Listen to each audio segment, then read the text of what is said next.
Happy Feast of Dedication, everybody. Happy Feast of Dedication.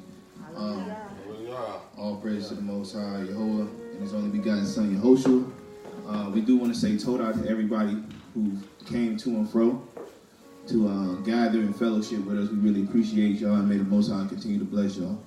So, as y'all know, today is the Feast of Dedication. So, a lot of what we're going to be talking about today is the history, and pretty much how we can use this history our forefathers had as an examples as we. All right.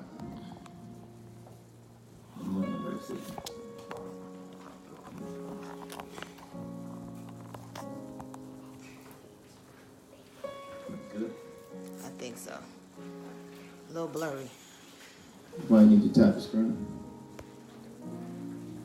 It's okay.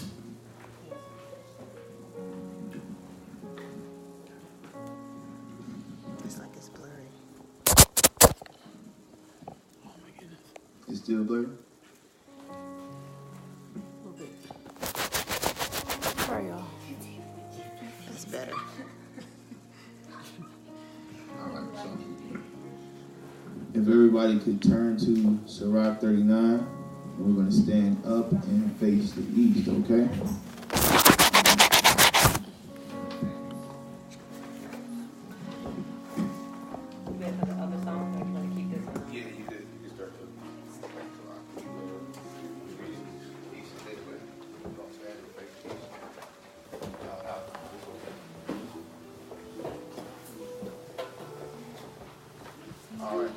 Brother James is going to be reading. Once he starts, then we all going to start.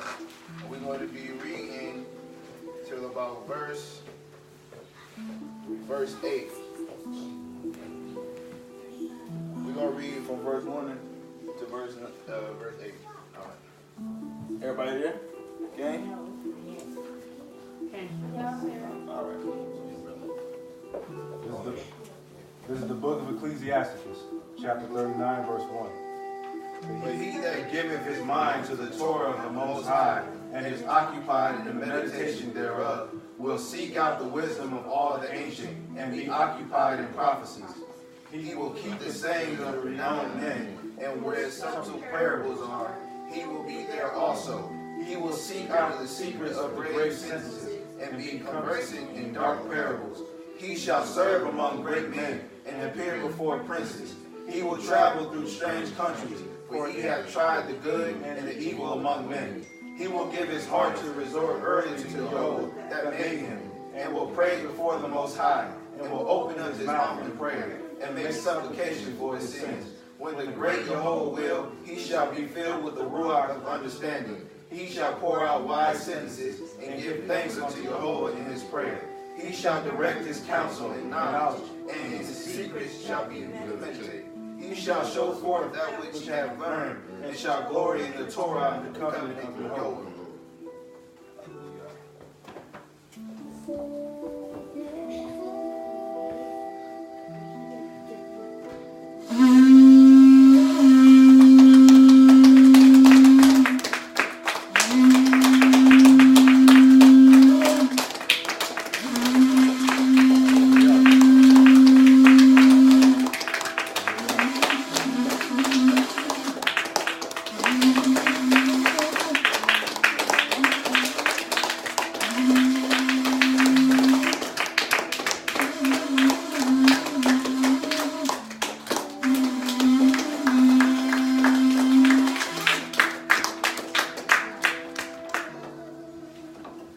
Blessed be your name, O Father Yehovah, the God of Abraham, Isaac, and Jacob. We come to say, Toda Rabbah, Father, for continuing to gather us together, because you told us that the decree shall come when Yehoshua shall return and bring judgment on the demonic nations who have binding us in chains spiritually and physically, Father. And we want to say thank you day in and day out for delivering us out of the hands of our enemies and showing us mercy and grace when we don't even deserve it, Father. We come to you on this feast of dedication to rededicate ourselves to Yehoshua. For he sacrificed his blood for us so that we can be redeemed in the end times as a people, Father. Let us remember the ancient of days. Let us remember the ancient of times when our forefathers stood up to the enemy as a nation and made supplication and prayers unto you to deliver us, Father. And we ask you, as we come into the last hour of this captivity, may you bring your children together in Yehoshua's name. May we continue to lift your name up through our works, keeping the law, statutes, and commandments. May we be worthy in even receiving your blessings and giving revelations, Father. And as we continue to gather, as we continue to praise your name, I pray that we are worthy even to see them pearly gates, Father. For you said it was for the 12 tribes of Israel. And through your nation of people who seek after your face and voice, may we be worthy of that, Father. For you say you had dominion over us forever. And in Yehoshua's name, we pray. Our Father, who art in heaven, hallowed be thy name. Thy kingdom come, thy will be done, as in heaven, so on earth. Give us this day our daily bread, and forgive our trespasses, as we forgive those who trespass against us. And lead us not into temptation, but deliver us from the evil one. For thine is the kingdom, and the power, and the glory, forever and ever. By Shem Yehoshua. Hallelujah. Amen. All praise to the Most High. Hallelujah. All right. So, how y'all feeling today? Good? Yeah. All praise to the Most High. So again, today is about the Feast of Dedication and what took place for even us to get here now, right? Before we get started, we do want to say the Lord's Prayer in Hebrew and Tefillah Yehovah. All right?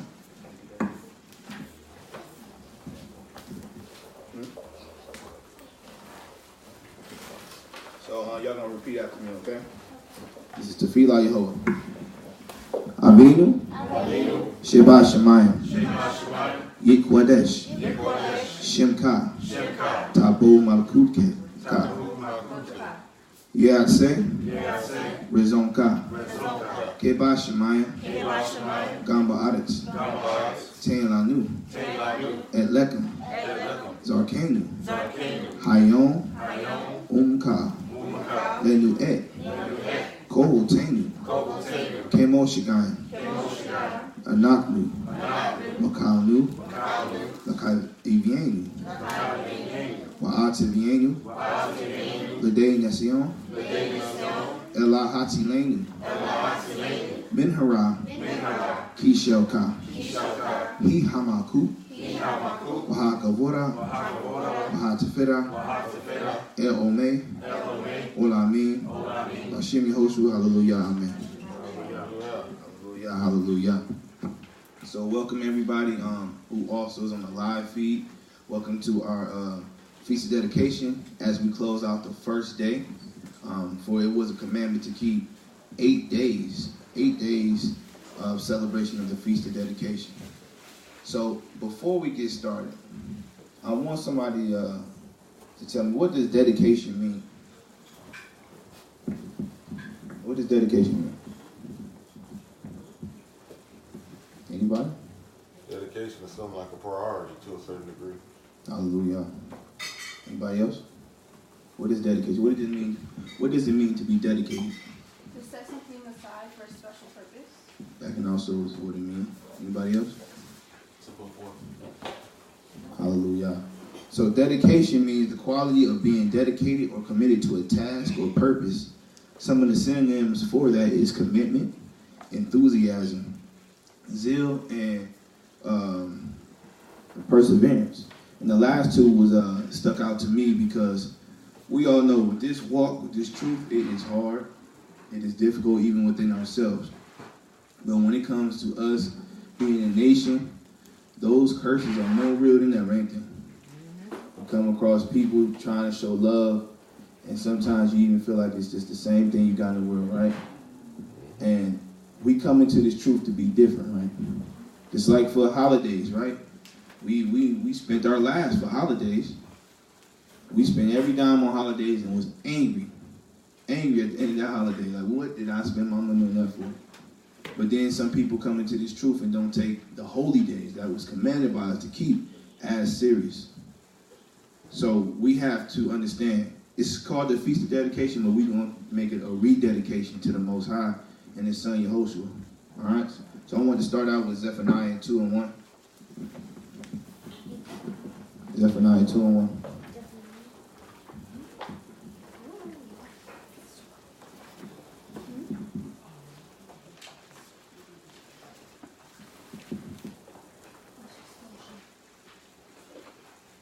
And if y'all have any scriptures during the lesson, please let me know. We can bring it out, okay? Zephaniah 2 and 1. Okay. This is the book of Zephaniah, chapter 2, verse 1. Gather yourselves together. Yea, gather together, nation not desired. So he told us to gather ourselves together, and that's what we're doing today, right? Yeah. Gathering ourselves together. But what we have to start doing is gathering ourselves together even outside of holy days, right? Because we did the same thing in church. We only see people on Sundays and Wednesdays. But when it comes to the in-between days, we fail to really check up and see how our brothers and sisters doing. So the Most High tell us to gather ourselves together today, O nation not desired. Why? Before the decree bring forth, before the day pass as the chaff, before the fierce anger of Yahweh come upon you, before the day of Yahweh's anger come upon you. Because the Most High knew it was going to take us as a collective unit to get out of this madness, right? It was going to take us to come together, put our differences aside, and understand as one body, we must all pray to the Most High. We can't do it individually. We can't do it with even illness towards our brother in the midst of that. We have to be on one accord, right? That's why we're having an issue with even people gathering on the holy days, because everybody is different, celebrating on a different day. That right there, you can tell we're not even aligned as a people. And everybody want to be right about when the holy days is. But when we're going to start putting our differences aside and say, this is what we're going to do, let's compromise with each other, right? What's the second greatest commandment? Love thy neighbor as yourself. So, Love thy neighbor as thyself. And if you're not showing that, right, if you're showing hate to your brother, what are you considered? A murderer. A murderer, right?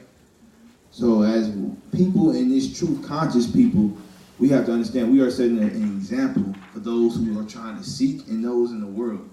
But if we're doing the same thing we were doing in the world, as far as how we gather, how we deal with each other, are we still divided? Do you think people want to come into this truth? nope. Nope. They'd rather remain a Gentile. So we have to start rededicating ourselves back to the nation and not thinking about self. Hallelujah? Hallelujah. All right. So let's get to the history. We're going to start with First Maccabees. Now, we're not going to go through the absolute whole story. We're going to just hit on the important parts so y'all understand how powerful our forefathers and foremothers was when they truly came together.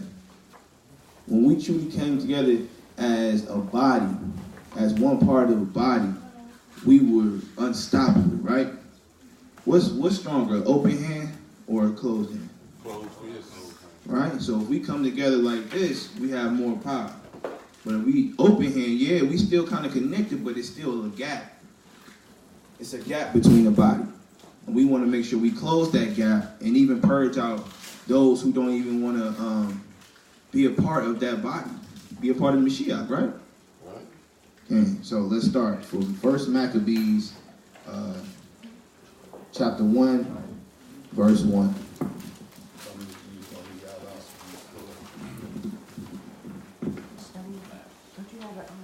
First book Maccabees, chapter 1, verse 1. And before we get started, did anybody know about the Maccabean revolt? Don't tell the whole story. Tell me a little bit. Tell me a little bit. Well, Judah and his brothers, the people were scared of him. They revolted on the Sabbath day, and Judah had to do. Hallelujah. Hallelujah. That's it in a nutshell. Hallelujah. All right, so here we go. First Maccabees, chapter 1, verse 1. And it happened after that, Alexander, son of Philopos, the Macedonian who came out of the land of Kittim, and had smitten Darius, king of the Persians and Medes, that he reigned in his stead the first over Yawan, and made many wars, and won many strongholds, and slew the kings of the earth, and went through to the ends of the earth, and took spoils of many nations, insomuch that the earth was quiet before him. Whereupon he was exalted, and his heart was lifted up. And he gathered a mighty strong host, and ruled over countries and nations and kings, who became tributaries unto him. And after these things he fell sick, and perceived that he should die. So this is the end of the Persian captivity that Israel is in. Keep going. Wherefore he called his servants such as were honorable, and had been brought up with him, and from his youth, and parted his kingdom among them, while he was yet alive. So Alexander reigned 12 years, and then died. And his servants bare rule, every one in his place. And after his death, they all put crowns upon themselves. So did their sons after them many years, and evil was multiplied in the earth. So this was almost a replication of when the southern and northern kingdom split. So even the Gentiles had a beef with not understanding order and caught up on power, right? Keep going. Verse 10. And there came out of them a wicked root, Antiochus, surnamed Epiphanes, son of Antiochus the king, who had been a hostage at Rome. And he reigned in the 137th year of the kingdom of the Greeks. In those days went there out of Israel wicked men. So it's nothing new under the sun. It's nothing new under the sun, right? We've been wicked for a very long time, and it didn't just start in American captivity. Keep going. Who persuaded many, saying, let us go and make a covenant with the heathen. With who? The heathen. With the heathen, right? Just like I said, it's been cool since the beginning too. We always chased after the heathen, not realizing our power within ourselves. Just like in 1 Samuel, right? And they said, oh, put a king over us as the heathen. We always tried to be like them, not realizing the whole time they were just trying to be like us and take our heritage. And we're going to see that right here, right? Keep going. That are round about us. For since we departed from them, we have had much sorrow. So this device pleased them well. Then certain of the people were so forward wherein that they went to the king, who gave them license to do after the ordinances of the heathen. This is your coon for you. That's what you see today when you see your millionaire. We got brothers who millionaires. This is what they do when they suck up and kiss master's butt, just to get over, even on our own people, right? And we have to watch these people, right? Because they'll turn you in a second. And you know what's amazing? I heard a brother, he Hebrew too. I heard a brother say that if he found out that a brother had a warrant on him, he would turn him in. Stop snitching. That's crazy, ain't it? It's a Hebrew brother, be on the street and everything teaching. And said he would, if he found out, he'd turn him in. That's what happens when the white man's in your pocket. When he can pull your pocket right out. And it's been like that since the beginning. And this is why the Most High ordained it for 2/3 of us to perish, because we have to cleanse ourselves, right? I think we went over the heart of Yah, right? With that blue blood and red blood, right? Before doing any works, you have to purge yourself. And what I mean by that, you even have to purge out people who may even turn you back to the world sometime. Even Hebrews, because there's a lot of Hebrews as well who have turned people back to the world. So we have to really set ourselves apart and be different than that. Okay? Keep going. Verse 14. Whereupon they built a place of exercise at Jerusalem. Where? Where did they build them at? So these coons even allowed the heathen to build up their customs on our land. Keep going. According to the customs of the heathen. And made themselves uncircumcised. Made themselves uncircumcised. Keep going. And forsook the holy covenant. And joined themselves to the heathen. And were sold to do mischief in the eyes of Jehovah. So what is to be uncircumcised? Set apart. Uncircumcised to be set apart. Oh no. What is to be set up? Gentile. Anybody else? Non-believers. Okay, let's read Romans 2:25. For the circumcision verily profiteth if thou keep the Torah, but if thou be a breaker of the Torah, thy circumcision is made uncircumcision. That's in there. Therefore if the uncircumcision keep the righteousness of the Torah, shall not his uncircumcision be counted for circumcision?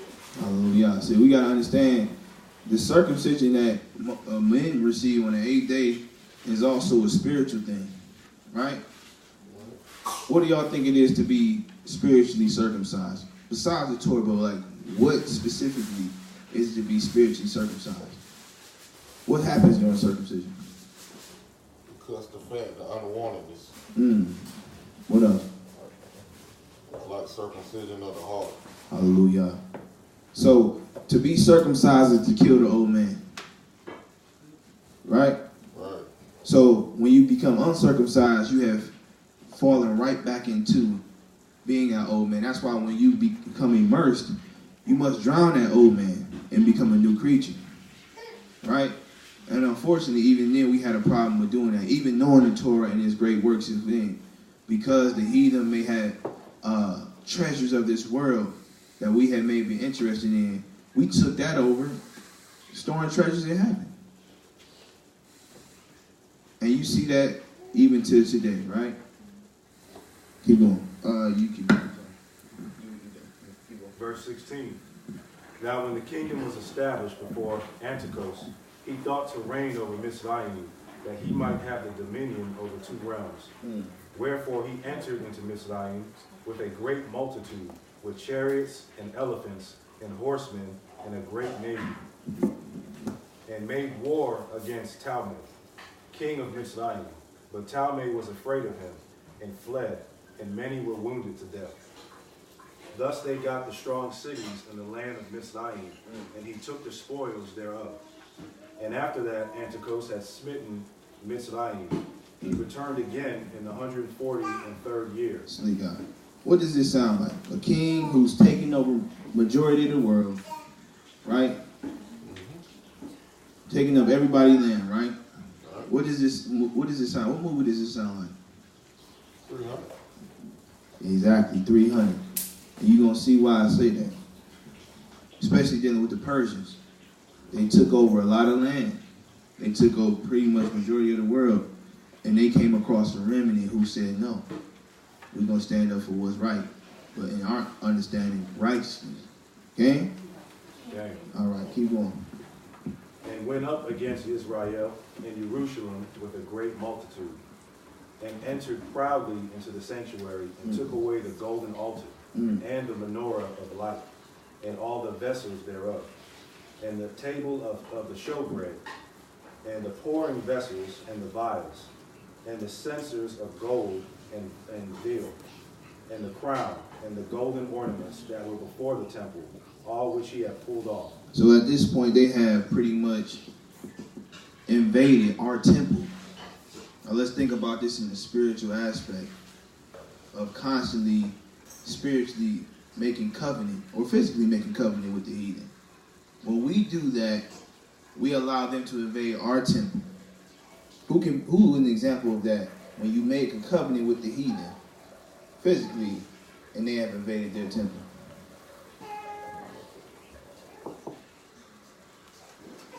They did that to the Native Americans. Native Americans, yes, right? Native Americans, Solomon, right? Because dealing with the heathen woman, the heathen woman, he allowed them to turn his mind where the Most High is supposed to be to other gods. So we got to understand it's a physical thing to everything, and it's a spiritual thing. What we do in the physical, we are already meditating on the spiritual. That's why he told us to turn our eyes away from wickedness. Because if we focus on that too long, we start to act on the things we see, right? So we got to start looking at these things even for ourselves today. And we know, even, sometimes we may hear some things or see some things like, I believe in the Most High. And I know I ain't going to turn away. But then you watching long enough, you start having thoughts and you trying to fight your thoughts, right? So we have to start putting away these things that's not of the Most High for the betterment of not only our spirit, but those we even connect with. Okay? All right, keep going. Verse 23.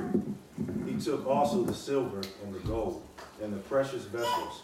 Also he took the hidden treasures which he found. And when he had taken all away, he went into his own land, having made a great massacre, and spoken very proudly. Therefore there was a great mourning in Israel, in every place where they were. Okay. Hop down to verse 30. Actually, hop down, start at 28. Verse 28. The land also was moved for the inhabitants thereof. And all the house of Jacob was covered with confusion. And after 2 years, fully expired, the king sent his chief collector of tribute unto the cities of Yehudah, who came unto Jerusalem with a great multitude, and spake peaceable words unto them. Now pay attention, because history repeats itself. So they came into the city of Yehudah, speaking peaceable words, right? Keep going. But all was deceit. All was deceit. For when they had given him credence, he fell suddenly upon the city, and smote it very sore. And who does that sound like? Barack Obama. Hallelujah. And Casita said it as well. Right? They came into the Native Americans, right, with sweet, smooth words, saying we want to make peace treaties with y'all. We want y'all to teach us y'all customs, and we're going to give y'all, guns and powder. Right? Guns and powder. What you got for me? Psalms 59. Psalms chapter 59, verse 7. Behold, they belch out with their mouth, swords are in their lips. For who say they do it here? But thou, O Jehovah, shall laugh at them. Thou shalt have all the heathen in derision. See, the Most High knew before this even happened that they was going to do this. They've been doing it to it over and over and over again. But can we blame them? Why can't we blame them? So we let it be done to ourselves, because we don't want to choose sin over doing righteousness. Hallelujah, exactly. We chose sin and the things of the world over following the Most High, storing up his treasures in heaven, right? These are the things we got to learn and take heed to, because we can easily get caught up in it, right? And this is what the enemy do, because he knows as a people, we are loving people. Let's be honest. We are loving people, and we love everybody. Majority of us, we love everybody. We accept everybody, mi casa, su casa with everybody, and just let anybody within our mind and in our home. And the effects of that is we constantly get things taken from us, we get abused, we get oppressed, and we become in bondage. And that's what happened. When we want to lean on our enemy, they give us peaceable words that they think going to please us, and then take everything that we had, thinking they're going to add on to what we had. But that never happened in history. Right? So keep going, Jay. Yaakov. I'll start back at the top. Verse 30. And spake peaceable words unto them, but all was deceit. And when they had given him credence, he fell suddenly upon the city, and smote it very sore, and destroyed much of the people of Israel. And when he had taken the spoils of the city, he set it on fire, and pulled down the houses and walls thereof from every side. But the women and children took they captive, and possessed the cattle. They builded the city of David with a great and strong wall, and with mighty towers, and made a stronghold for them.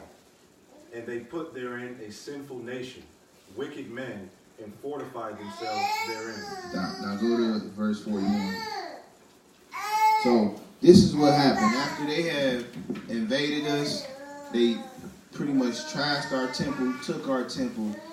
This is when you start seeing Israel really become Gentile-minded, become really uncircumcised during this Greek captivity. So I know a lot of people get confused, even in the New Testament, trying to figure out which Gentiles they talk to, but even Israel became Gentiles, right? So this is how exactly we started to become Gentiles and lose our ways. So you have 41. I want you to Proverbs 3 and 31. All right, go. Verse 41. Moreover, King Antiochus wrote to his whole kingdom that all should be one people. That all should be one people. So now he's talking about everybody. He's talking about the Greeks and he's talking about the Jews. Keep going. And everyone should leave his Torah. So all the heathen agreed according to the commandment of the king. Keep going. Yea, Many also of the children of Israel consented to his customs Coons, and sacrificed unto idols. and profane the Shabbat. You see? Profane the Shabbat. And this is where we start to go off. This is why these holy days are so important, because we got to make up for the sins of our forefathers and our foremothers and even ourselves. We were born into this sin. We were born into these curses because our forefathers who had more than 5 times to get it together couldn't. Now it's up to this latter generation, us here, to finally put it together, right? Keep going. Verse 44. For the king had sent letters by messengers unto Jerusalem and the cities of Yehuda that they should follow the strange Should Torah follow the strange Torah. They even knew their doctrine was off.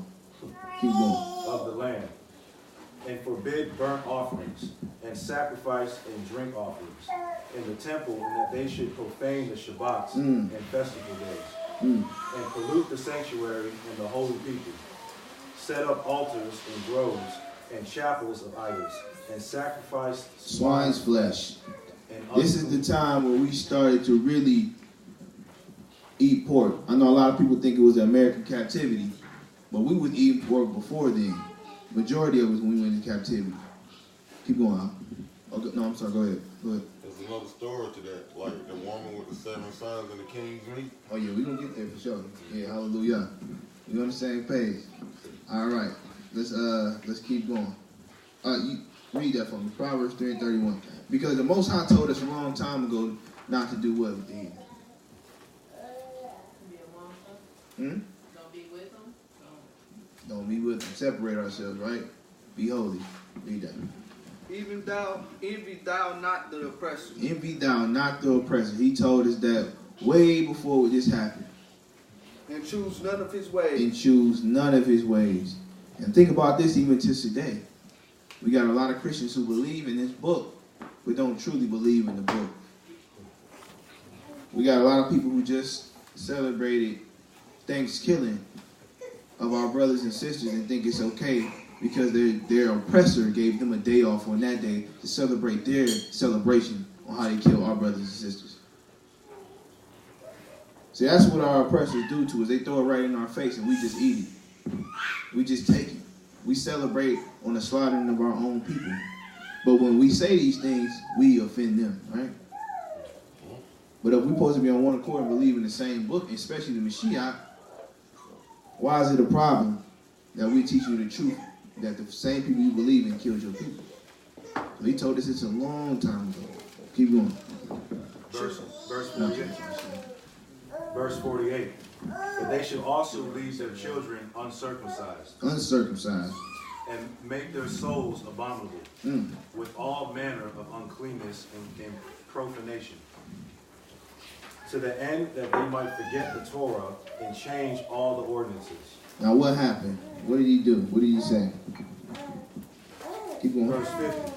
And whosoever would not do according to the commandment of the king, he said he should die. He said he should die.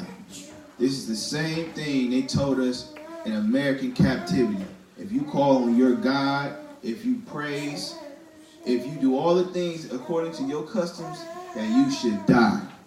And how many people said they would die? How many people in here today, if Donald Trump came to your door with your children and family in front of you, and he said, if you don't eat this swine, if you don't take this mark of the beast, you and your children gonna die.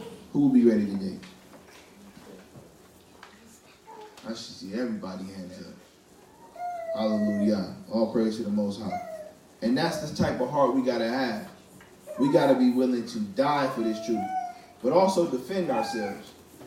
Right? Right. We just can't be no pushovers. And we had those in Israel, and we got them today. Pushovers, just let anybody do anything to them. But Israel, especially Judah, ain't never been no pushover. We ain't never been no pushover. And unfortunately, the same people you see today are nothing but an image of what we saw in the ancient times, man. Right? So you got Deuteronomy 7:1. When Jehovah thy Elohim shall bring thee into the land, whether thou goest to possess it, and hast cast out many nations before thee, the Kittim, and the Girgashim, and the Immortal, and the Kenayamim, and the Perizim, and the Kawim, and the Yebusum, 7 nations greater than, mightier than thou. And when Jehovah thy Elohim shall deliver them before thee, thou shalt smite them and utterly destroy them. Thou shalt make no covenant Thou with them. shalt make no covenant. You see how easily Israel used to break the law? This is a constant thing until today. This is a constant thing. This is why we, the remnant, we have to rededicate ourselves. Not only back to the Mashiach, but we also have to dedicate ourselves back to the people. We have to dedicate ourselves back to the people day in and day out. Every day we need to be showing our children how they need to support the people and be their brother or sister's keeper. Because at the end of the day, we all we got. And that's included with family. When it comes to the culture, it's the culture first and then family. Because what did the Mashiach say? What did he say? Who is my brother? Who is my mother? Those who keep my Father's commandments. Those who do my Father's will. So it comes those in the faith first and then family. So we have to do justice by doing more for the people and doing more for the community and being examples and lights. Because there's too many of our people, whether they're in and out the truth, continue to follow the customs of heathens. And for some reason, we just can't let them go. Right? But that was our portion since the beginning. When Eve let the enemy infiltrate them. And then Eve infiltrated Adam. That's why the Most High ordained the order, because we got to keep this order for us to stay united in Yehoshua. Okay? So you have started 50. So we have 1 Maccabees chapter 1, verse 56. Verse 56. And when they had rent in pieces the books of the Torah of Yehovah, which they found, they burnt them with fire. They burnt them with fire. Keep going. And whosoever was found with any of the book of the covenant of Yehovah, or if any committed to the Torah, the king's commandment was that they should be put to death. They should be put to death. You couldn't even be found with the scriptures in your house. You couldn't even touch it. And they doing it now, right? Didn't they just make a law in California? They trying to take the Bibles out of the hotels and pretty much wipe them out. And they trying to cover it because they say gays get offended by it. But we know the agenda. We know the agenda, right? So I wanted to reference the book real quick. Let me pass that book. I wanted to show y'all even references and even how this relates to us, because people don't really understand that we are the Hebrew Israelites that the Bible speak of. We are the chosen people. We are of the salt of the earth. But we have to prove these with references, right? So this is a book I've been reading for a while. It's called How to Make a Negro Christian. It's a validated book, by the way, and it ain't that much on Amazon. But it's called How to Make a Negro Christian. This book goes into depth about what took place during the time period where they was trying to convert us into Christianity, and even the structure of the church today. Right? So I wanted to reference a few pages so we can see right here how this scripture right here, when he tells you who was found with the book of the covenant of Yehovah, or if any committed to the Torah, the king's commandment was that they should be put to death. And we're going to see that right here. So I want to go to page 6. So this even to show the location of the Hebrews and where we was located, right? So, yeah, you're going to read the highlight part, right? Okay. All right. Africans enslaved in America have their ancestral origins directly from Dahomey, present-day Benin, Nigeria, Senegal, Ghana, the Congo, and other West African nations. Now we know by history, what was those lands called? Kush. Not those specific lands. During that time, before we got put enslaved over here. Those are called Negro land in the kingdom of Yehuda. Right? We know that for a fact. Right? So that was reference to history that we know for a fact that they enslaved those in the Western African areas. And even on them tribes over there, that was us over there during that time. Now hop over to page 9. And this is where they forced us to practice their culture. Right. Start here. Some Caucasoids. Okay. Some Caucasoids knew something was up when they would beat our drums and dance in certain When they ways. were what? Beat our drums and dance in certain And ways. that is one of the Hebrew customs, to beat their drums and what? Dance in certain ways. Mm-hmm. While it may not have had the full impact it could have, had we not been extracted out of our natural surroundings. Mm. And where is our place of peace at? What's the mother of us all? Israel. Jerusalem, right? The mother of us all is Jerusalem. So when, just like today, we have a connection with the Most High, but we're really not going to get that full connection until we get back in our own land. And we lost some of that power when we was exiled out there in 70 A.D. by the Romans. Keep going. Not fully knowing the spirit of the new environment and not being permitted to call upon them by traditional linguistic means. So they took our language. They said we couldn't even speak our language no more. Keep going. Caucasoids nonetheless feared the African language. They feared our language because they knew if we spoke in our language and called on our God in that language, that we had more power. And they could not defeat us when we was connected with the Most High. They knew that from the beginning. Our enemies not stupid. They knew who they was looking for when they came over there. They knew exactly what we can do once we were aligned with our Creator. And they knew the power we had physically, right? That's why they push us so hard today not to follow this book. Because they know and the Great Awakening is happening right now, and they can't stop it. So now what they do is try to show the bad things in Israel amongst the people so people can get turned away. Because they know they can't stop the awakening at all. They can't stop it. You got something? Yeah, there was the Bible that they used with the slaves eliminated particular books. Hold on, I got it. You bring that up. It says the biggest thing is what's missing. The typical King James has 66 books. This one, and this is the one that was specifically for the slaves, in the Old Testament, all are parts of about 14 books only. They added in certain catchphrases to push specific messages. They said it starts out with the creation story, and then it jumps to Joseph getting sold into slavery by his brothers, and how that ends up being a good thing for him. It skips over the Israelites in slavery in Egypt being let out.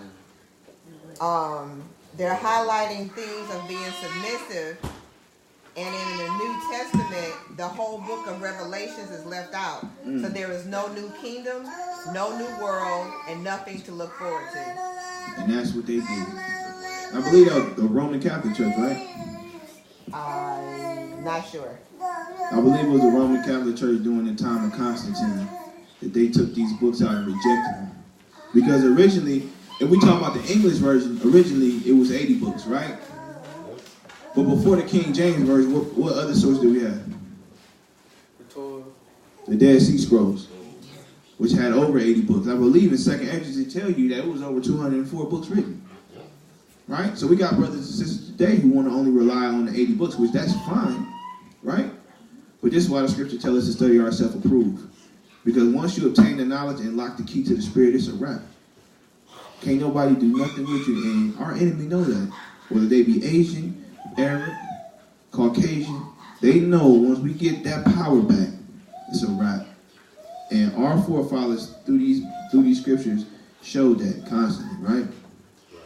So, what verse you at? Yes, French. Alright.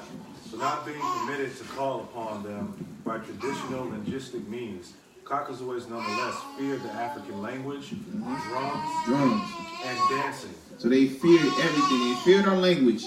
They feared the music we produce. That's why we music people. What does Judah mean? Or Yehuda, what does that mean? Praise.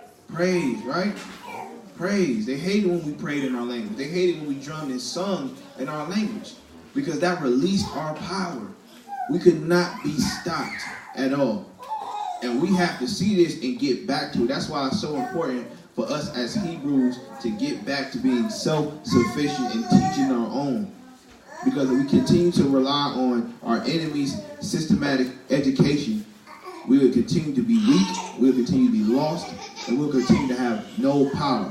Because they control the money, they control the education, they control the economics. And we have to rise up.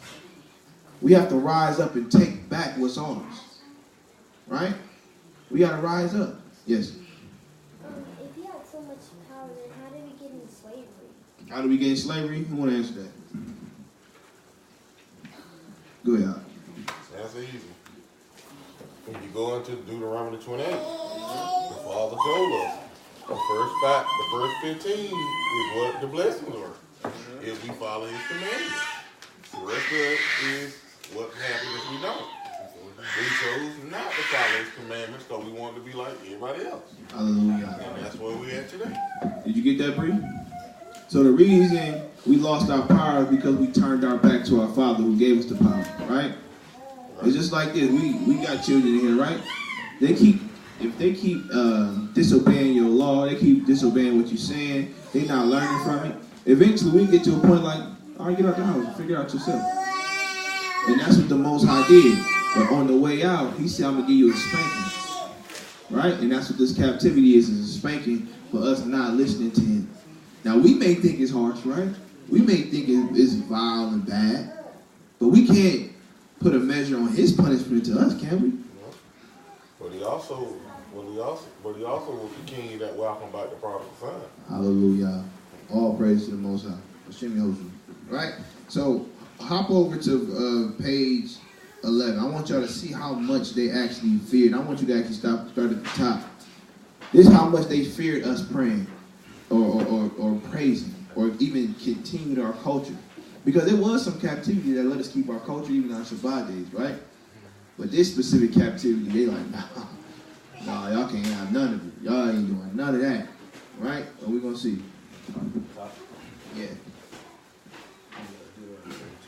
It was this latter ritual of African religious practice that incited the most fear and hatred in the hearts and minds of the slave owners and American white citizenry. So they hated our culture. What did he say? They put hatred and fear in their heart, right? Put hatred and fear. What was that dream you said? What happened in the dream? When I found out the real name of the Most High, when those demons came after me, and it was 6 big white demons with fangs like vampires. And when I went to screaming the Father and the Son's name, they covered their ears and said that holy name will not save you. You see? When we're in the spiritual mindset with the Most High, the enemy know it's a wrap. They know. They fear us. They can't touch us because they know the most powerful being, the most powerful vibration on this earth is protecting us. And they know that He even chose us. So if they take us away from Him, then they got the power. That's why we have to come back and look at this history as an example of what to do and what not to do. Okay? Keep going. The slave owners learned only too well the efficiency of its power. As a result, an aggressive campaign was implemented to do away with the African traditional religious practices once and for all.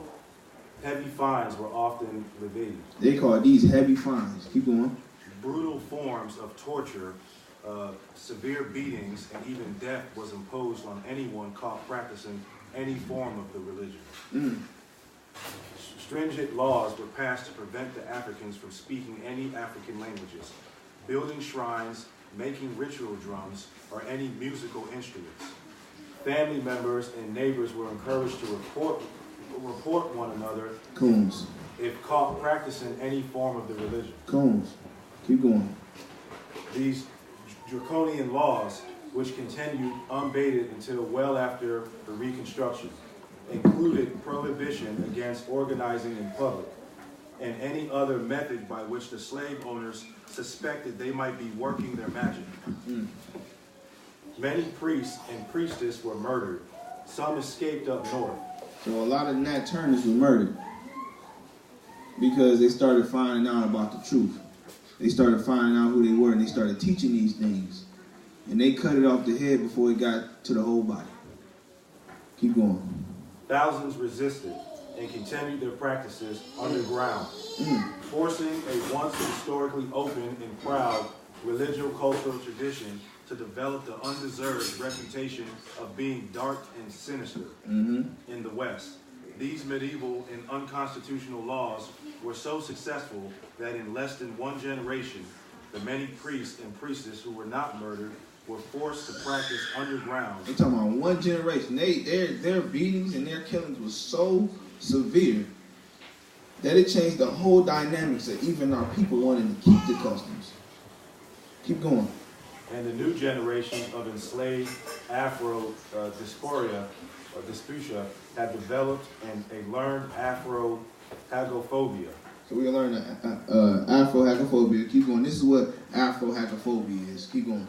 A pathological fear and irrational intimidation of African spiritual and esoteric science, ancestral veneration, and its ritual and cultural expressions. So they just completely dropped the Most High. They completely just turned their back from him. They were so scared of the beatings and the killings that they turned their back completely. And at that moment right there is when they started feeding us pig and swine intestines. Just like you're going to see here. Right? You just saw it. They started sacrificing pig swine. Nothing new under the sun, right? Okay. So give me 1 Maccabees 2 and 1.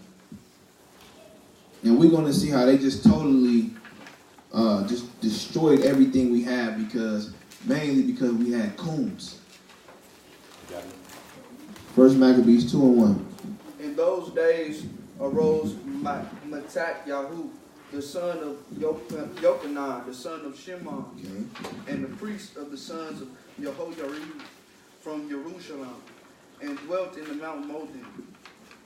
And he had 5 sons, Yochanan called Quadshi, Shimon called Tashi, Yahuda, who was called Maccabee, Eleazar called Korani, and Yohanathan, whose surname was Hafshi. And these are important sons. Keep going. And when he saw the blasphemies that ye committed in Yehuda and Jerusalem, he said, Woe is me, wherefore was I going to see this misery of my people and of the holy city, and to dwell there when it was delivered into the hand of the enemy, and the sanctuary into the hand of the strangers. Her temple is become as a man without glory. Her glorious vessels are carried away into captivity. Her infants are slain in the streets. Her young men with the sword of the enemy. What nation hath not had a part in her kingdom? What nation have not a part of her kingdom? And gotten of her spoils. 7 times we have been in captivity. 7 times. Every last nation has had a piece of us. And we ain't learned yet. We haven't pointed the finger back at ourselves. We want to blame so much on the heathen and Gentile. And have yet to look ourselves in the mirror and say, you know, we got to change. Before we want to see change, we got to be the change. And until we see that, well, this is the last captivity, but we shouldn't have had to go through 7 captivities to figure out how to come back.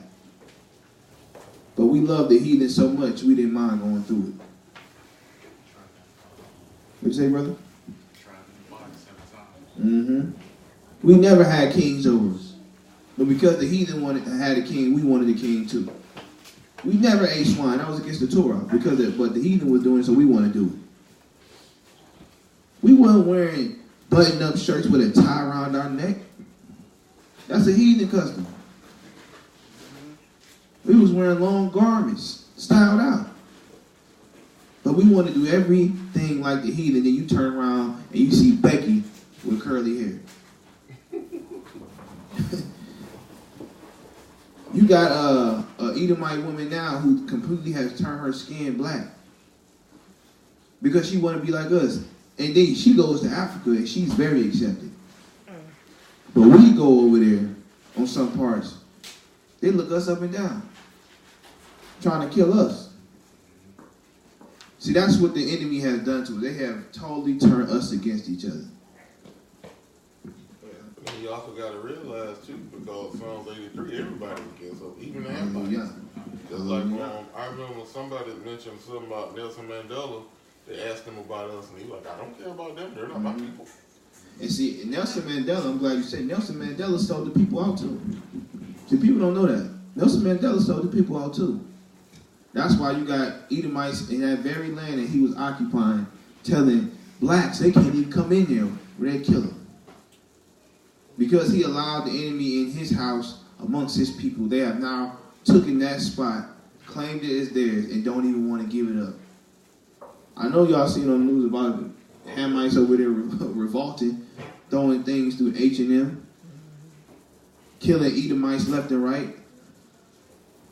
Because that's what they're doing over there. And that's what you see today. Constantly we got coons everywhere. Right? So give me yeah, keep reading. Go ahead, read. All her ornaments, I'm at 2 and 11. All her ornaments are taken away. So the temple was decked out with ornaments just like this, right? Had the lights up. Of course not like that, but they had lights up, right? Keep going. She has become a bond slave. And behold, our sanctuary, even our beauty and our glory is laid waste. And the Gentiles have profaned it. To what end, therefore, shall we live any longer? Stop right there. Deuteronomy 32 and 16. Deuteronomy 32, verse 16.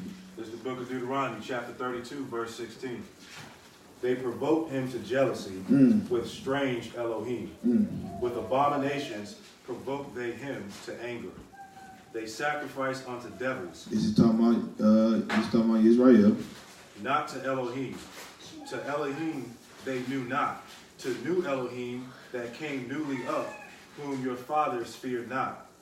Of the rock that beget thee, thou art unmindful, and hast forgotten Elohim that formed thee. And when Jehovah saw it, he abhorred them, because of the provoking of his sons and of his daughters. Go to 12. We can go to verse 12. Keep going. That was verse 19. I want to just I'm sorry, 21. No, keep going. I'm saying stop at 21. And he said, I will hide my face from them. So he said, I was going to hide my face. See, the Most High, he can't deal with folly. He cannot deal with uncleanness or unholiness. He told us in Ezekiel, right? He said he was going to go back to his own place and wait for us to turn back to him and repent for what we did to him. How many Hebrews doing that today? How many come into this truth and really think they ain't got nothing to repent for? They just think we come in here, we clean, we changed our lives, but not realizing the acts that happened before that. Because we still got to make up for that. We still got to make up for what we did in the world. Is it our fault we came in, we was born into curses? No, but we still got to make up for what we did. Because I'm pretty sure everybody can attest, before they came into the truth, everybody seen at least one sign. Something. Even if you just was learning about captivity. Something led you to this moment. I know for me, I went to college and took an African American history class, and that's where I found out that Christianity was actually beaten into us. So from that point, it took me on my voyage to actually want to learn history. Not so much of being a Hebrew, because I didn't know about it, but learning history. So we all have seen signs and turned away from it, right? Keep going. Go ahead. But I can say this right now, when I was like 8 years old, and I remember I was at my grandma's house. In my grandma's room, my grandma had this big old picture of Caesar Borgia. I mean, a giant picture of him in her room. And I remember looking at that picture, me and my little brother. And we just looking at the picture, and I'm saying to myself, this can't be right. And I used to ask my grandma, I was like, who is that on the picture? And she was like, that's the Son of God. And I'm like, okay. And as I got older and I realized what was what and who was who, but you can't tell certain old people because they was raised in that way. Right. And you try to tell them now that, hey, this ain't such and such, and they be like, first thing they tell you, who are you? It's like now, it's like, don't shoot the messenger, but did you get the message? Gang, yes. Hallelujah. So keep going, huh? Verse 20. Well, Deuteronomy chapter 32, verse 20. And he said, I will hide my face from them, and I will see what end shall be, for they are a very forward generation. So he's looking at, he's waiting to see, when are we going to turn back to him? We coming up on 400 years. He's still asking the same question. When are we going to turn back to him? Right? Keep going. Children in whom is no faith. They have moved me to jealousy with that which is not Elohim. They have provoked me to anger with their vanities, and I will move them to jealousy with those which are not a people. I will provoke them to anger with a foolish nation. For a fire is kindled in my anger, and shall burn unto the lowest hell. And that's what you see today. Our temple was a woodstock. It was taken. The ornaments, everything in there, the menorah was even taken. The light. He took the light right out of the temple. So look at that in the spiritual aspect. When you take the light out of the temple, you are now what?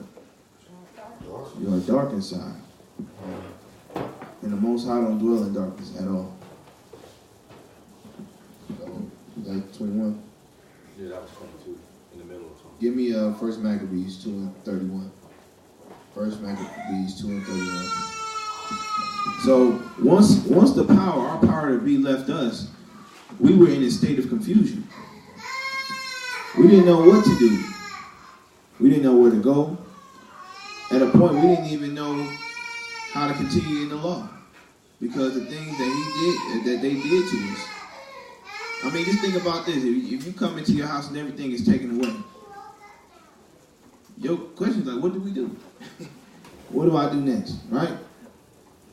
And because of that, you may lose sight of who you truly are and what you need to do. Verse 31, go.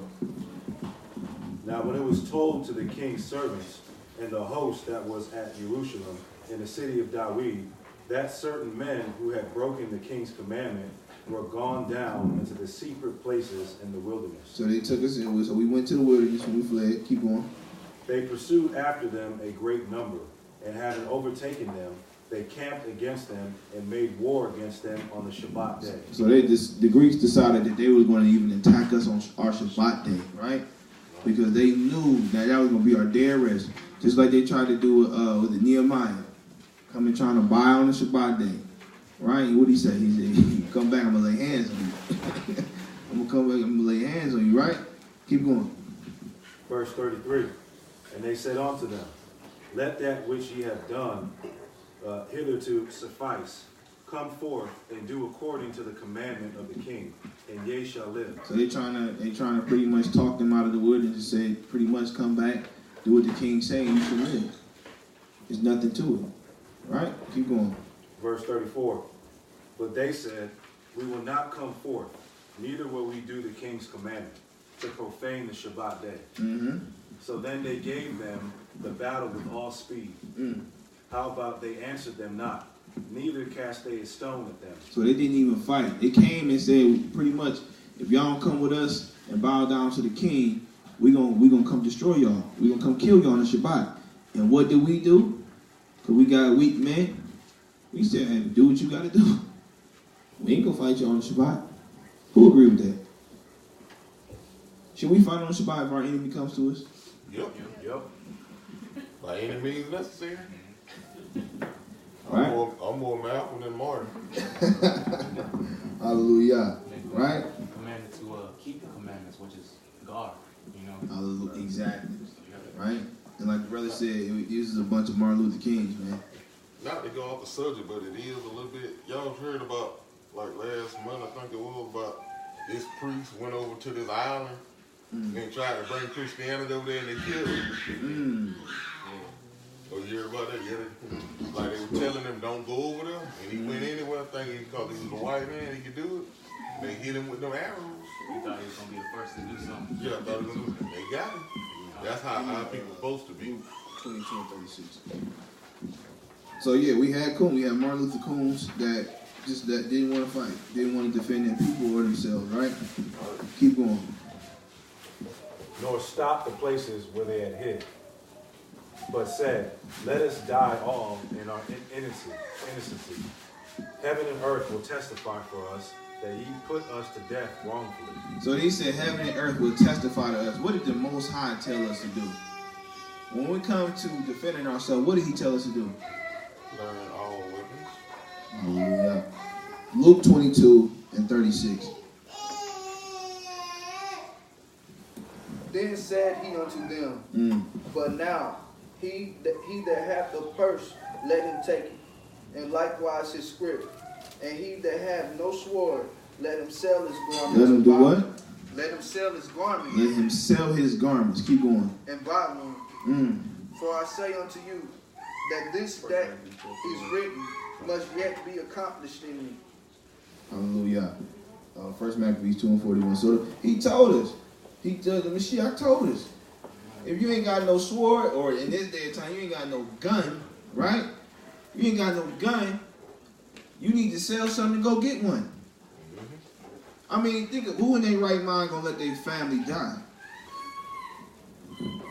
I wouldn't let no man just come in his house and he just free to kill my family. Now, you gonna have to take me out.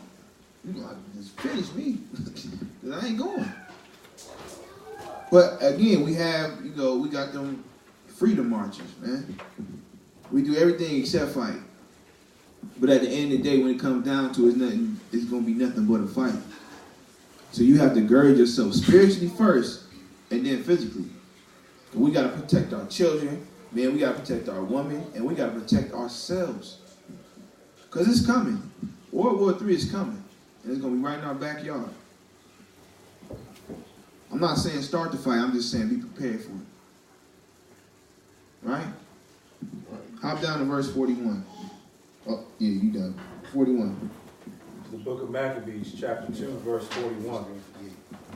At that time, therefore, they decreed, saying, Whatsoever shall come to make battle with us on the Shabbat day, we will fight against him. Neither will we die all, as our brethren that were murdered in the secret places.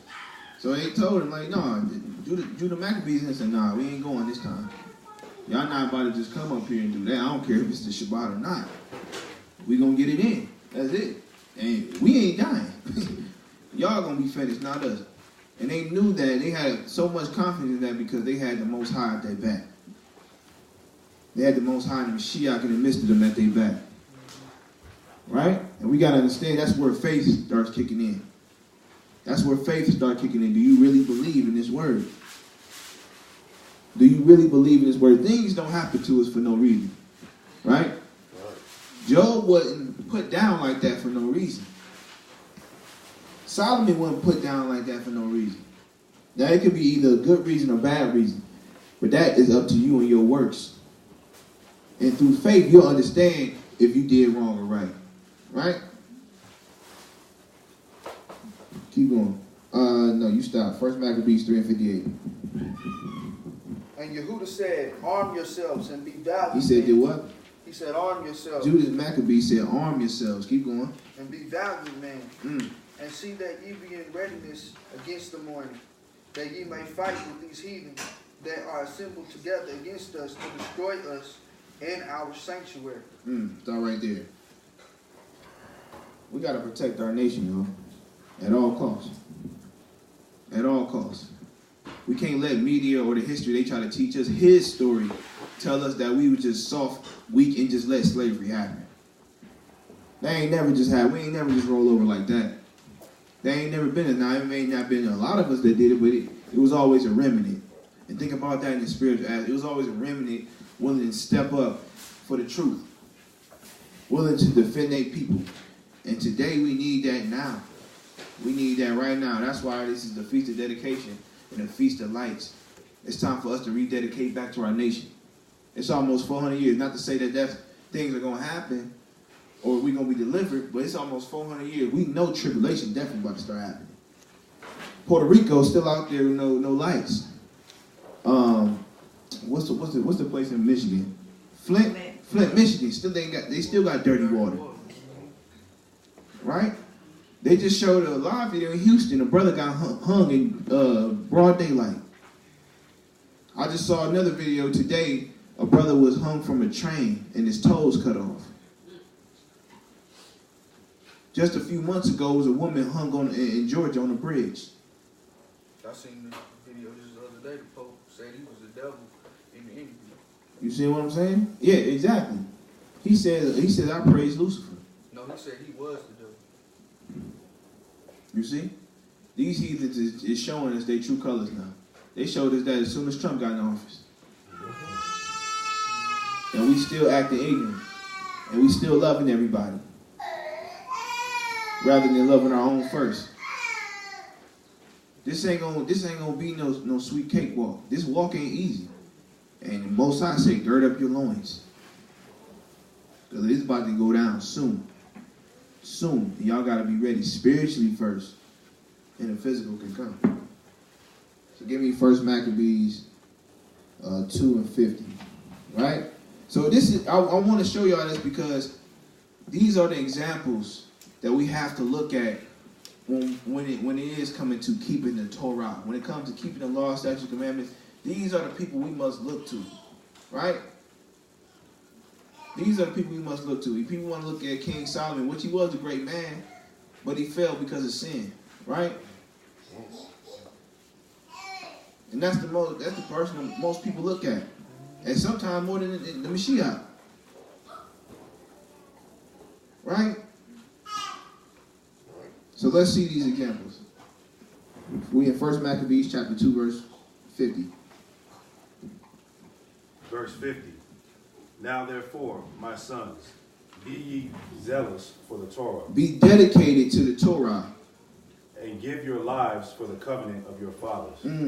Call to remembrance what acts our fathers did. So he told us to even remember. Remember the acts that our forefathers did. Because that time of tribulation they went through is coming again. Keep going. So ye shall receive great honor and an everlasting name. Was not Abraham found faithful in temptation, and was imputed unto him for righteousness? Joseph, in the time of his distress, kept the commandment and was made Adon of Mizraim.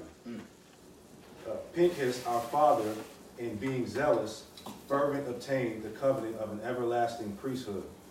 Yehoshua, for fulfilling the word, was made a judge in Israel.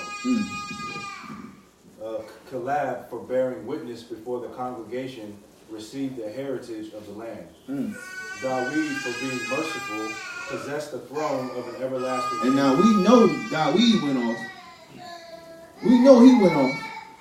But because his heart was so dedicated to the Most High loved him so much for that. See, yeah, we not going to be perfect. It's very few who can be perfect.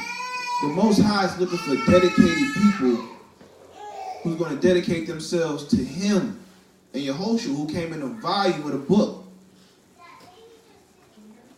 And if you're not going to dedicate yourself to these things, how can you even ask anything from him? How can you even fix your mouth to feel like you're worthy of any blessing if you can't dedicate yourself 110% to him? How many people fast if they committed a sin? Or do they throw it under the rug? How many people pray for others just because? How many people give without thinking they're going to receive something back? And that's some of the issues that we have within Israel. We always looking for something to get back rather than say, I'm going to just give to you, brother, and I'm not looking for nothing back, right? This is the example. We got a brother right here who never heard, I'm sorry to call you out, brother, but he never really heard this truth like this before. But he see everybody in here loving each other, playing the drums, praising the Most High, singing hymns to the Most High. And this is going to be a great example for him to see what the culture look like. Most people, when they come in this truth, only see the evangelizer. And a lot of people turn away because of that. Not to say we don't need it, but it's a certain care we got to have for our people when we do these things. And we tend to lose the 7 rule codes that the Most High gave us to even deal with our people. Right? So I wanted to show, keep going to 61. Verse 58.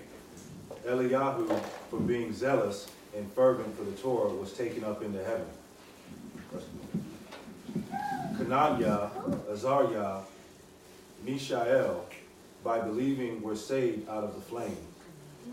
Daniel, for his innocency, was delivered from the mouth of the lions. And thus consider ye through all the ages. Through all what? All ages. Through what? All ages. All ages. Keep going. That none that put their trust in him shall be overcome. That none that put their trust in him shall be overcome. He said, love him with all thy heart, thy mind, and thy soul. You cannot have no doubt in him that he's going to deliver you, or at least show you the lesson in whatever you're going through. Too many times we've questioned the Most High. Too many times. And have he not shown us through what he's, from Mizraim, from Egypt, did he not show us through them? Through all the wonders he did in front of the Egyptians, in front of Israel, did he not prove himself then? And we constantly got to ask him where he at. Why you not doing this for me? Why can't I get blessings, visions, all these things? Not looking ourselves in the mirror and saying, I need to rededicate myself to him. Right? So I wanted to show this clip because Nat Turner, he was a big part of our history. Most people don't give him credit, but he was a big part of why they took these books out. Why they took Exodus out. Why they took their hidden books out. They call them Apocrypha. Why they took these books out. Because they knew if we read these books, it was going to be in our mind to get back connected with our Creator, and through him we can revolt against our enemies. And I wanted to show y'all the moment he started to rededicate himself back to the Most High. So, here we go.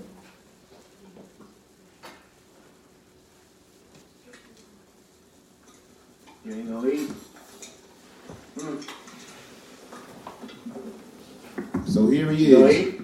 Come on. After teaching his brothers this false doctrine. Right. In a sense, almost being a coon. A house nigga. Right? He finally get to see, because on the plantation he was on, it wasn't so much violence. It wasn't so much destruction. But now he comes to an even worse plantation, and he has to witness his brothers going through this torment. He has to witness his brothers. Before this moment, he was in the house. You wonder why? Because you that nigger of yours. Right? So watch. You see it firsthand. Get his mouth open. Oh, that ain't it. Yates. It's drought. It's drought. It's goddamn mutiny. Get that funnel in there.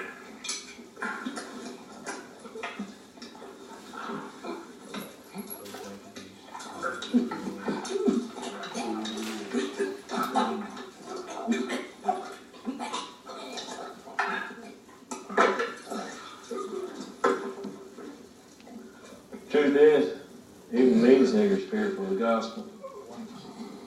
Maybe a good word from your boy there. Disciplined word. Go a lot further than my pistol would. Look at the pain in his eyes. Good preacher. I don't care. Realize it right now. How long did he say what he's supposed to?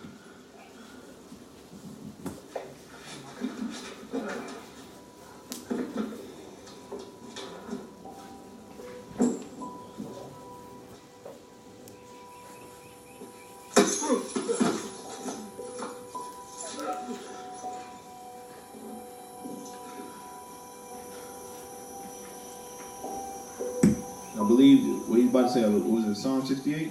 Right? Brethren, I pray you sing to the Lord a new song.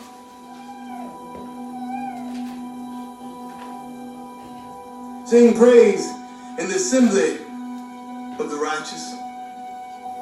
Let the saints be joyful in glory. Watch the power of the Let Spirit. them sing aloud on their beds. His Let the high oppressors praise didn't of even God realize be in what the he was mouths of talking the about. saints and a two-edged sword in their hand to execute vengeance on the demonic nations and punishment on those peoples, to bind their kings with chains and their nobles with fetters of iron, to execute on them this written judgment. This honor have all his saints. Praise the Lord. Praise the Lord. Sing to him a new song. Praise the Lord. Praise the Lord.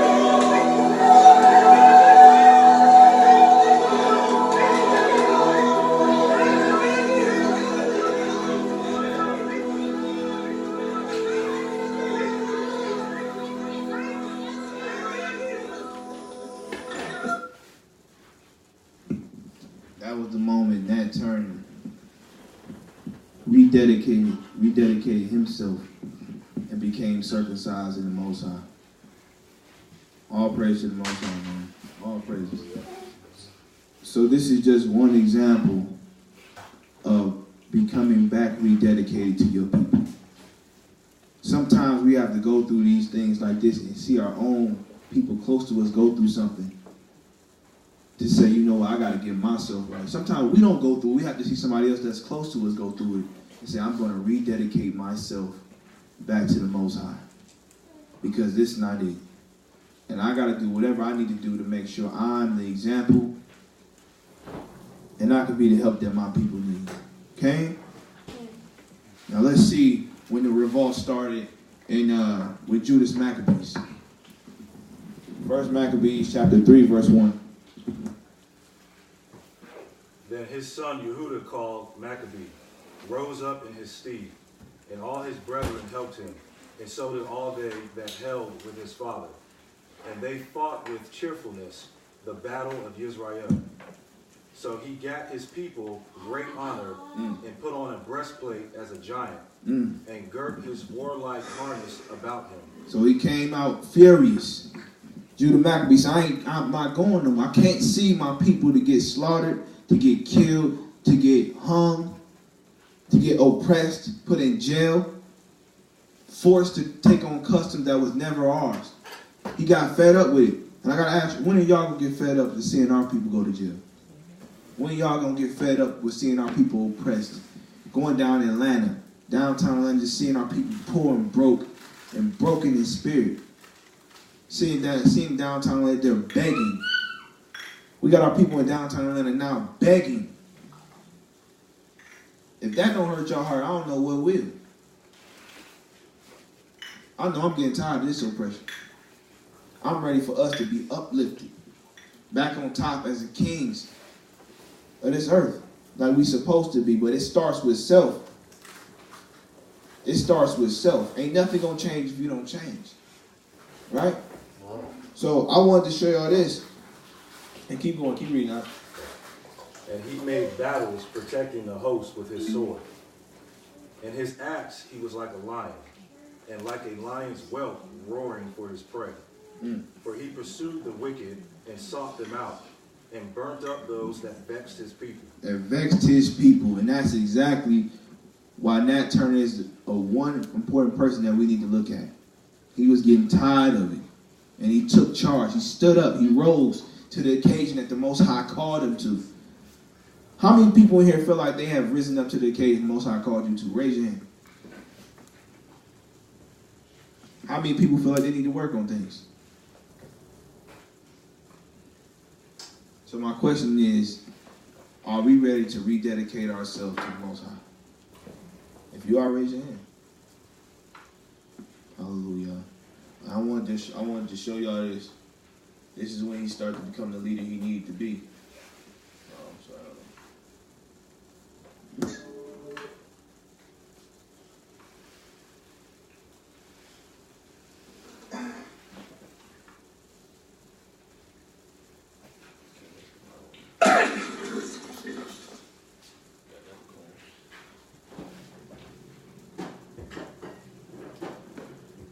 Like I said, we always had coons.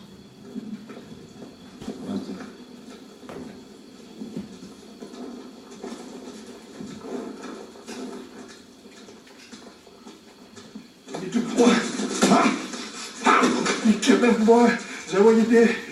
Look at the coon. He's mad at the slave master is killed. He felt like because our oppressor was killed, now he ain't got no hope. He killed all of us. We already dead. You did. We already dead. We dead now.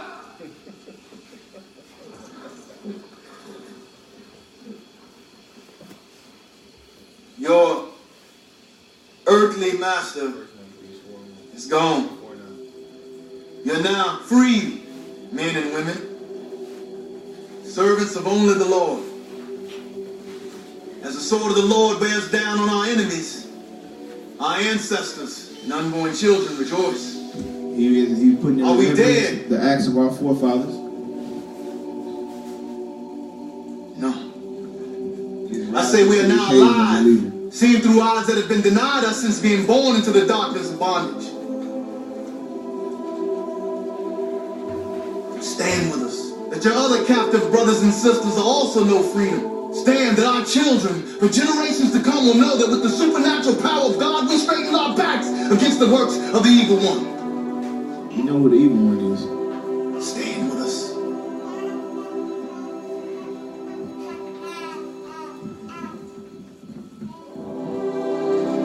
All praise to the Most High, man.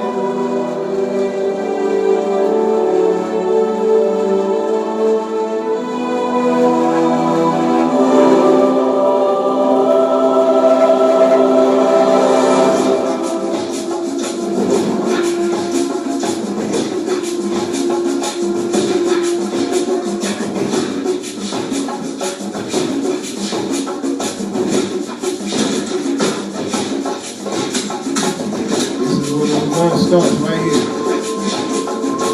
We gotta pick up our swords.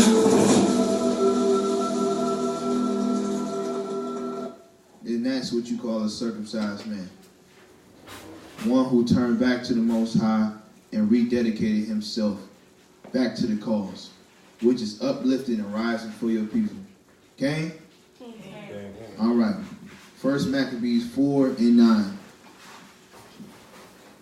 Because the only way, this is why it's so important, not only to study these books, but you also have to go into the language and understand the language and the importance of Hebrew. If you read through the scriptures, it's been plenty of times where they prayed and prayed in our language, and that's when the Most High heard them the most. Not to say there's nothing wrong with praying in English, but there's power in our own tongue. Okay? So let's see. Keep going. Verse 9. Remember how our fathers were delivered by Yahweh in the Red Sea, when Pharaoh pursued them with an army. Now therefore, let us cry unto heaven. Let us cry. Let us pray unto heaven. If peradventure Yahweh our Elohim will have mercy upon us, and remember the covenant of our fathers. And remember the dedication to our fathers. Right? Has the Most High ever left his dedication to us? No. Keep going. And destroy this host before our face this day, that all the heathen may know that Yahweh is the Elohim who delivered and saved Israel. Deuteronomy, Sneaker, Exodus 3:7. Exodus 3:7. He told us to even remember the first captivity. He told us in the 5th captivity to remember the first captivity on how they got delivered. This is why prayer and praise is so important. Because this is how we get delivered spiritually. Praise and prayer is a spiritual thing. It's not so much physical. It's a spiritual thing. It's a reconnection back with the Father. That's why he told us when we pray, go into our closet, because that's a place of peace and a clear mind. And you're not going to be able to connect with him if you got chaos in your mind, which the world is chaos. Right? Exodus chapter 3, verse 7. And Yahweh said, I have surely seen the affliction of my people, which are in Mitzrayim, and have heard their cry. Heard their cry. Did he say individual cries? There. He had heard their cry as a people. Have heard their cry by reason of their taskmasters. For I know their sorrow, and I am come down to deliver them out of the hand of Mitzrayim. Hallelujah. Stop right there. How many people have went a day without praying? I can raise my hand. Right? But we all want out of this oppression, right? We all want our brothers and sisters to stop being killed. We want to be back in our homeland, right? So we have to make a rededication back to prayer first, because that's what delivered us the first time, by us praying together and coming together as a people and asking through prayer for deliverance from the evil ones. So we have to rededicate ourselves back to the most basic thing, which is prayer. Right? And I am come down to deliver them out of the hand of Israel, and to bring them up out of the land unto a good land, and a large unto a land flowing with milk and honey, unto the place of Canaan, and the Kittim, and the Emorim, and the Perizim, and the Cuim, and the Yebusim. Now therefore, behold, the cry of the children of Israel to come unto me. Hallelujah. Start right there. Start right there. So, through fasting, through prayer, praise, and speaking our own language, we can be delivered. These are spiritual things. If you don't have these, you might as well stop asking for anything. Right? But let me just show you how important it is. Even to when it comes to studying, we must study the books in its original language. Right? Because even in the English, it can be interpreted wrong. Like that red apocrypha, right? It's 70 verses missed in there. Taken out. And I believe in 2nd Esdras, the Most High name was taken out over 10 times. But if you don't go into the language and study these things, you'll never know. And you could possibly be even missing how to pray, how to praise, how to even correct yourself and keep in the culture if you don't go back into the original text. Right?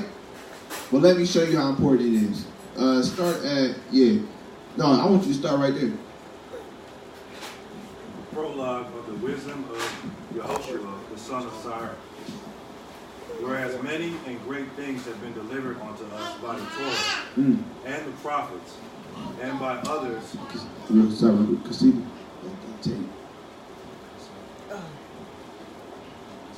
Keep going.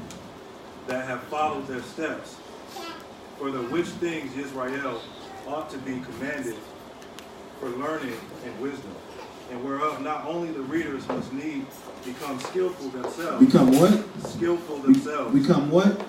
Skillful themselves. Skillful themselves. What language was the Torah written in? Hebrew. So he told you, read that again. The learning and wisdom whereof not only the readers must needs become skillful Must themselves. need, not choose as leisure to do it. Must read, come on. Skillful themselves, but also they that desire to learn. They that desire to learn, right? And the Most High said, seek him early. Why he can't be found. Seek him early. That don't just mean wake up early in the morning to do it. That means hurry up, make haste to commit to me. All right, keep going. To learn, be able to profit them which are without, both by speaking and writing. So he told you, you must learn these things so you can go teach your people these things. Because the point is, this knowledge is not for us. It's to pass it down to our children, to our brothers and sisters who don't know. So if you're not taking and studying serious and learning these things, how you think somebody going to listen to you tell the truth? Right? I had to find that out myself. I can't expect somebody to commit to the truth if I can't even commit and I know the truth. Keep going.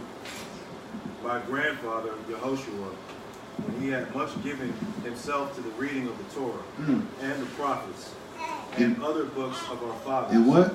Other books of our fathers. And other books of our fathers. Keep going. And had gotten therein good judgment. Was drawn on also himself to write something pertaining to learning and wisdom. To the intent that those which are desirous to learn. Those which are desirous. And are addicted to these things. You got to be thirsty for the Most High. Keep going. Might profit much more in living according to the Torah. You're going to profit more in living according to the Torah than according to the strange Torah of the land. Keep going. Wherefore, let me entreat you to read it with favor and attention. And intention, right? We can't just read to read and say, I'm a Hebrew. Nah. The first phase is just accepting who you are and studying. The second phase is starting to work, bringing the sheep back into the house. The third phase is now starting to set up shop for economics for your people. Keep going. And to pardon us, wherein we may seem to come short of some words which we have labored to interpret, For the same thing uttered in Hebrew. Same thing what? Uttered in Hebrew. In what? In Hebrew. In Hebrew, right?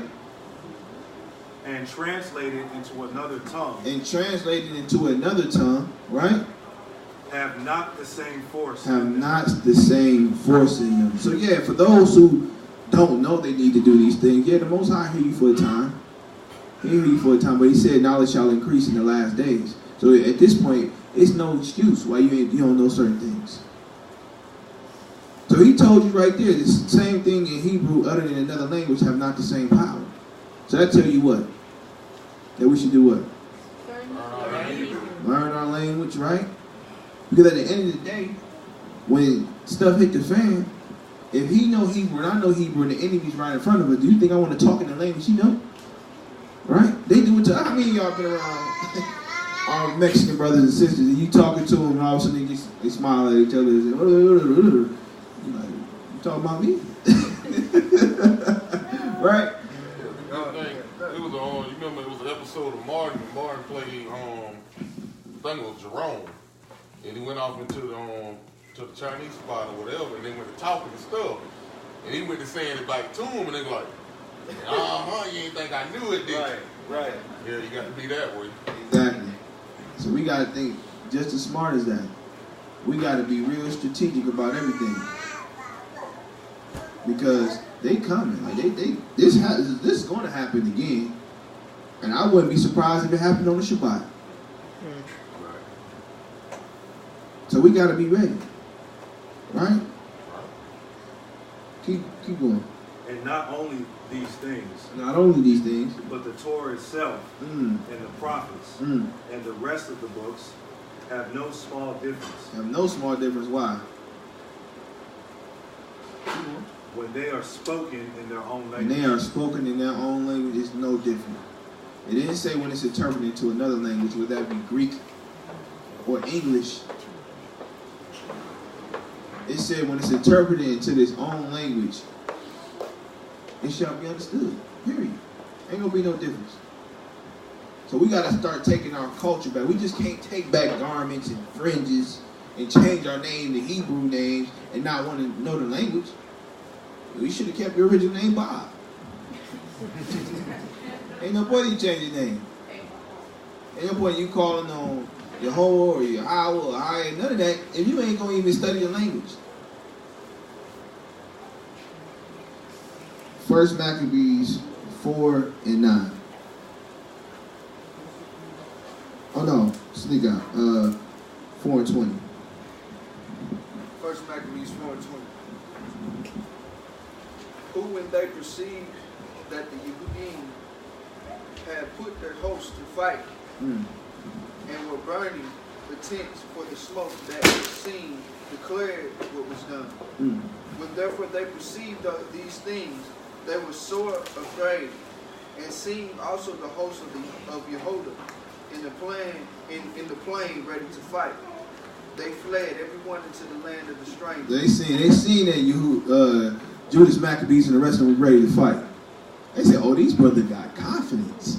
Mind you, it's a remnant of them. It's not that many of them. And they made these strange people flee. And they had thousands more of them. That's how much they seen the Most High in them brothers. And that's how we got to look. This brother right here, he knew. He should see the Most High and all of us around here. He should see the light in us as soon as he came in this house. And if he don't, that means we failed. Right? That means we not doing something right, that he don't even feel like he in the presence of the Most High. Most High said, when 2 or 3 are gathered in my name, I'm in the midst of him. If he ain't even feeling that, then we got an issue. We all need to repent. Right? But we're going to always give praise to the Most High and his son, Yehoshua, right? So these brothers were confident because they knew the spirit of the Ruach HaKodesh was upon them and the Most High was with them. So they feared no man. Right? Keep reading. Verse 23. Then Yehuda returned to spoil the tents, where they got much gold and silver and blue silk and purple of the sea and great riches. After this, they returned to their land and praised Jehovah with singing. Thus Israel had They praised him with what? with singing. What we was doing last night? We was singing, right? Right. Hallelujah. Keep going. Thus Israel had a great deliverance that day, and they sung the song of thanksgiving to the Hallelujah. Lord, Keep going. because it is good, because his mercy endureth forever. Hallelujah. So even before the battle, they prayed and praised, and after the battle, they did the same thing. This was the rededication back to the Most High, because he deserves 110% of us, period. He deserves all of it, nothing less. So think about when you go through a trial, even when you got good things, you need to be praying, and you need to be before, and you need to be praying after. Because the Most High did that to you. Whatever happened, good or bad, he did that, and you got to give him all the praise. You got to give him all the praise. No matter if it's bad, you got to give him the praise. Because he's trying to teach you a lesson. And hopefully that you're listening to that lesson and learn from it. Okay? Joshua 1:8. Let's see what happens when you dedicate yourself on the Most High day in and day out. This is the book of Joshua, chapter 1, verse 8.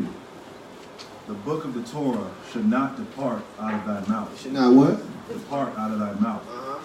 But thou shalt meditate therein day and night, that thou mayest observe to do according to all that is written therein. For then thou shalt make thy way prosperous, and then thou shalt have good success. Hallelujah. And that's what Judah Maccabees and his brothers did. Because they dedicated themselves to the Most High and meditated on his word day and night, they were successful even against thousands. Y'all don't understand the strength that we have as a people. We are stronger than what we think. And when we come together, where y'all think they get these movies from? Super people and all these powers. They know how strong we were. They knew how strong we were. Flat out, we was the real Superman. You know what I'm saying? We the ones who, through Yehoshua, had these powers. And they know if we get away from that, then we just weak vessels. I can name 3. Keep going. Get it later. Judah was the Incredible Hulk. Hallelujah. Natalia was the Flash. And Ephesians 6. Simeon was Superman. Yeah, that's Hallelujah. Hallelujah. So y'all see, we always imitate it, man. They always try to be like us. Yet we try to be like, I don't understand, we try to be like them. Right? Ephesians 6. So we got to understand, before even going to these battles, we must first fight the spiritual battle. We have to get past that first before doing any physical battle. Right? Ephesians 6 and start at 10. So let's see how do we fight these spiritual battles. Ephesians 6, verse 10. Finally, my brethren, be strong in Adonai and in the power of his might. Put on the whole armor of Elohim. Put on the whole armor. Put on the whole faith and works of the Most High. Keep going. That ye may be able to stand against the wiles of the devil. Stand against who? The wiles of the devil. For we wrestle not against flesh and blood, but against the principalities. Against the principalities, right? Against powers. Against the rulers of darkness of this world. Against spiritual wickedness in high places. Who you think put these spirits on the heathen? They're not just coming in there all willy-nilly. Something is telling them, they're praising something to feel like they got that power. They fall to Satan. Right? But we know Jehovah is much stronger than him. Right? So if they're going to get their God, we got to go to ours first. We got to report to the captain first. And then go into battle. Keep going. Verse 13. Wherefore take unto you the whole armor of Elohim, that ye may be able to withstand in the evil day, and having done all to stand. Stand therefore, having your loins girt about with truth, and having on the breastplate of righteousness, and on your feet shod with the preparation of the gospel of shalom. Above all, taking the shield of faith, wherewith ye shall be able to quench all the fiery darts of the wicked. And take the helmet of salvation And the sword of the Ruach. And the sword of the what? The Ruach. The Ruach, right? Which is the word of Elohim. Praying always with Praying all what? prayer. Praying always. Come on. With all prayer and supplication in the Ruach. And watching thereunto with all perseverance and supplication Of all saints. So when you pray, you're not just praying for yourself. You praying for your nation. You praying for the downfall of this kingdom. You praying for deliverance from this kingdom. You praying for your rightful place back in Jerusalem. So when you pray, you need to pray with a whole heart to the Most High. You got to be sick of this place. You got to be pretty much disgusted with this place to pray like that. And if you're not feeling like that, that means you are comfortable in this oppression. You are comfortable being a captive. You are comfortable being at the bottom of the pit. And it ain't supposed to be like that. So I wanted to pass this around so y'all understand. Before picking up the physical sword, pass around, you must first pick up the spiritual sword, which is what? The word of the Most High. So when you touch it, that's why I want you to feel the strength. I want you to touch that. That is the sword. That is the sword of the Most High. And we got to gird up ourselves and pick up these weapons. And get ready. Pass that rock. Right? That's a spiritual sword. That's when you look at that, understand, pass it that way. Pass it that way.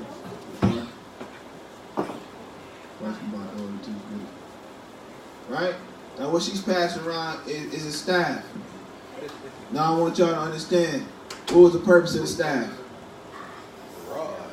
Right? What was the purpose of it? Right? And the rod represents what? It also means to lead the shepherd, right? Or the sheep. What else does it represent? Strength. It represents those two sticks that's supposed to come together, the house of Israel and the house of Yehuda. And if we're not in this thing and we dedicate together, we'll never get out of this captivity. So when you touch the sword, when you touch the rod, understand that is strength and your protection.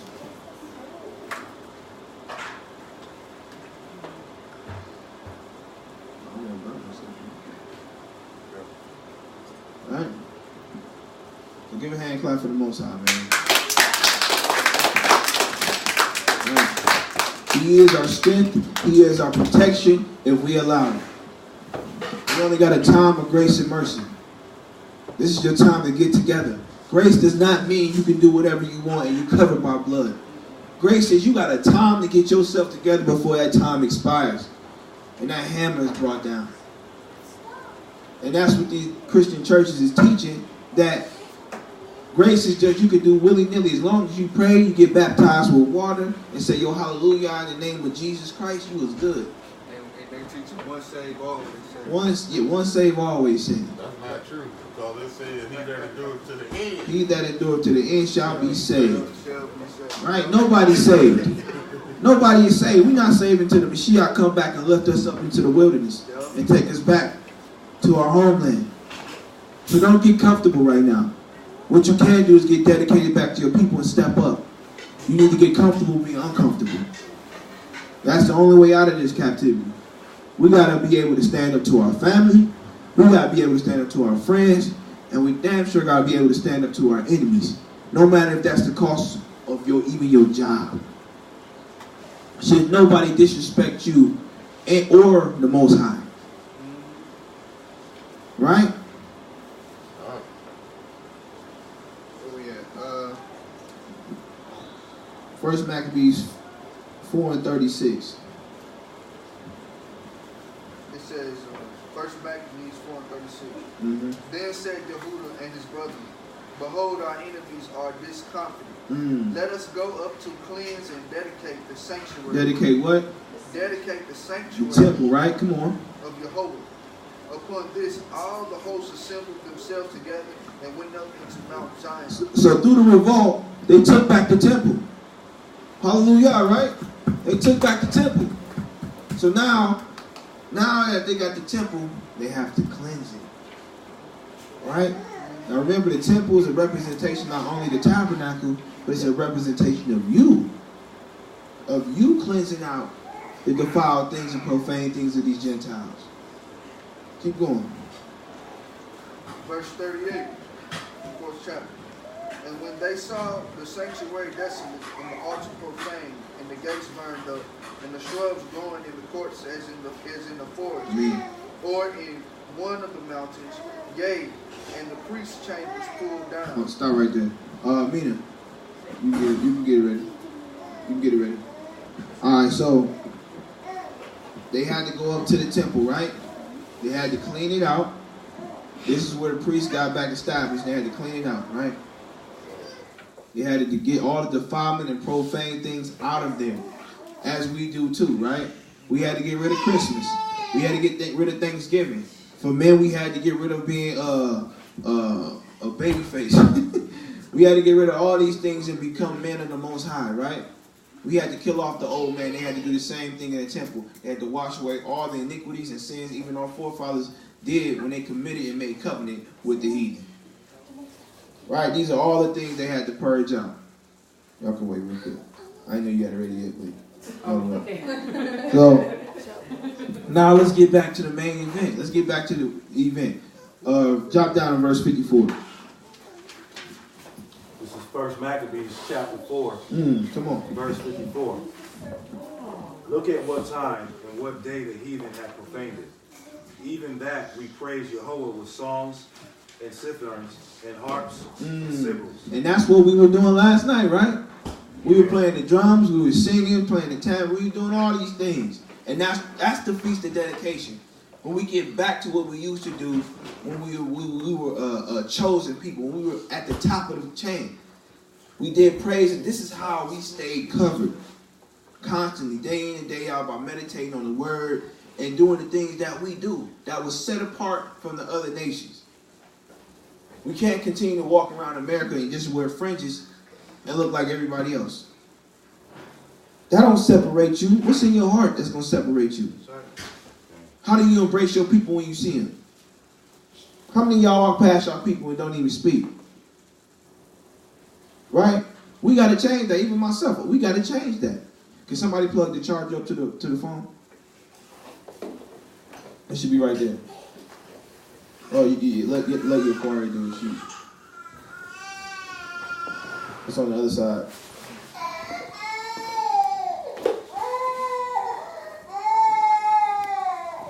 Right?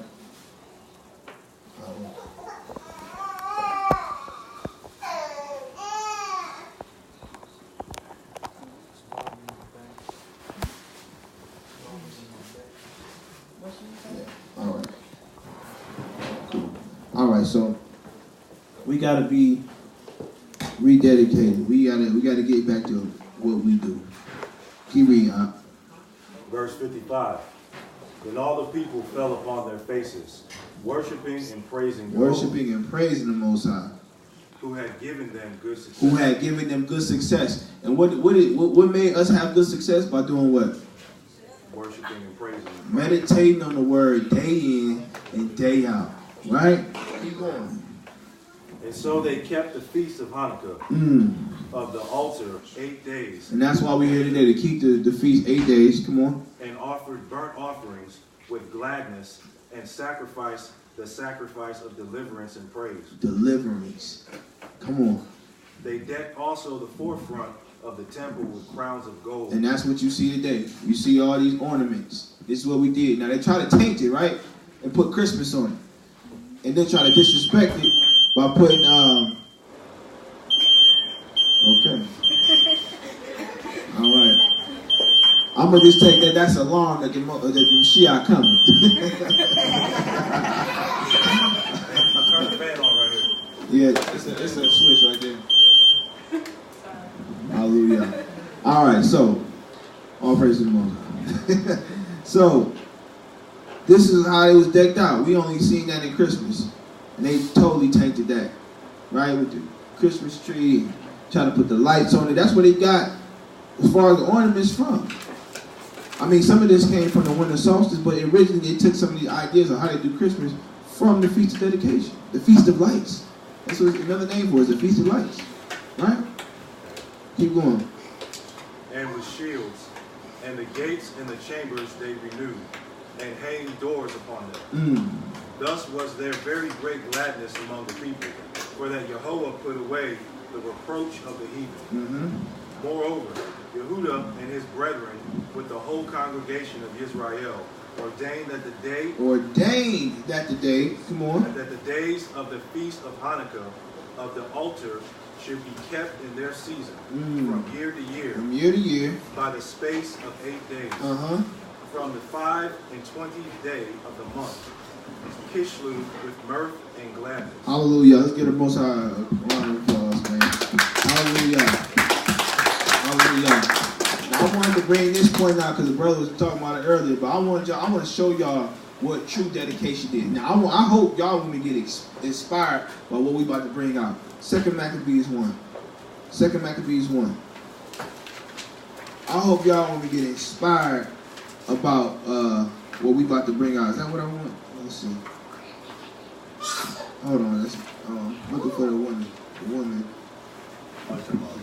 7 children. Yeah.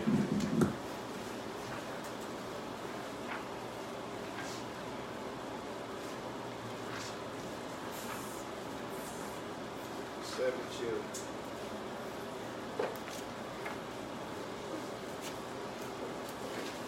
Chapter 7. Go ahead.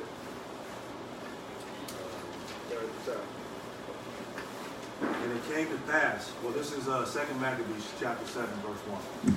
Bring it up. And it came to pass also that 7 brethren with their mother were taken.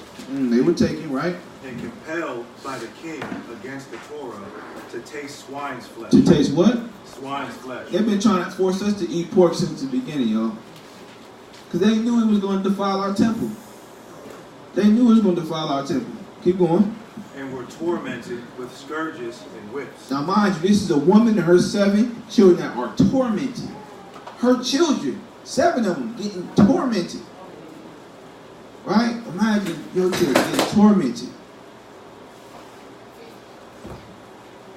This is what this woman had to watch and endure. Keep going. Verse 2. But one of them that spake first said thus, What wouldest thou ask or learn of us? We are ready to die. Yo, what? Ready to die. Who's saying this? The mother. Come on. Rather than to transgress the Torah. She said she would rather die than transgress the Torah.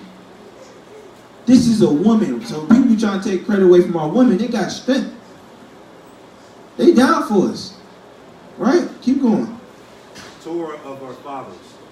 Then the king, being enraged, commanded pans and cauldrons to be made hot, which forthwith being heated.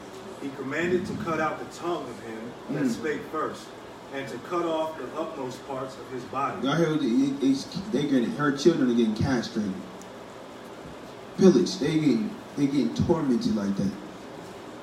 Matt, you think you can withstand that right now? Right? That's a strong woman who sat there and didn't even close her eyes. Keep going. The rest of his brethren and his mother looking on. Now, when he was thus maimed in all of his members, he commanded him, being yet alive, to be brought to the fire, and to be fried in the pan. And as the vapor of the pan was for a good space dispersed, they exhorted one another with the mother to die manfully, saying thus, The cherub of Yehovah looketh upon us, and in truth hath comforted in us, as Moshe the servant of Yehovah in his song, which witness to their faces declared, saying, And he shall be comforted in his servants. So when the first was dead, after his number, they brought the second to make him a mocking stock. So they killing them one by one right in front of him. Come on. And when they had pulled off the skin of his head with the hair, they asked him, Wilt thou eat before thou be punished throughout every member of the body? But he answered in his own language. In his what? Own language. In his what? Own language. Come on. And said no. He said what? No. Low. Low. He said low. Come on. Wherefore, he also received the next torment in order, as the former did. Keep going. And when he was And when he was as the last gasp, he said, Thou like a fury takest us out of this present life.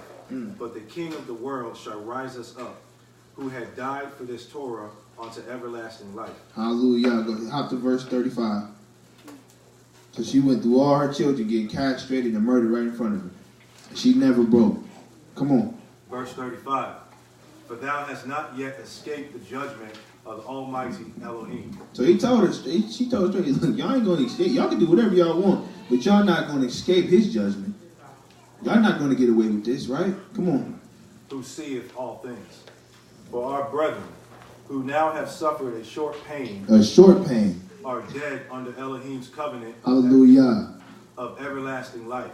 But thou, through the judgment of Yahweh, shalt receive just punishment. For what? For thy pride. For they what? Thy pride. For thy pride. Come on.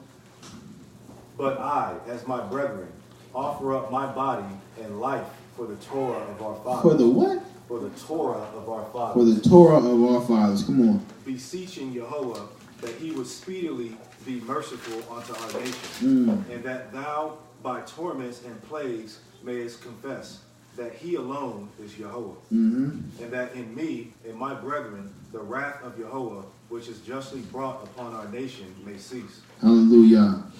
Keep going. Then the king, being in a rage, handed him worse than all the rest, and took it grievously that he was mocked.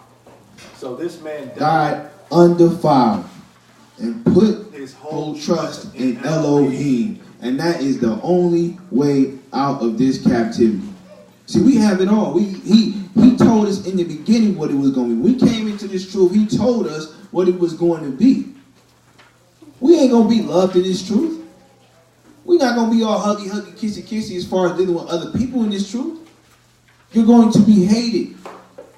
And it was no better example than the Mashiach himself, who came in the full totality of the book, who was without sin or blemish.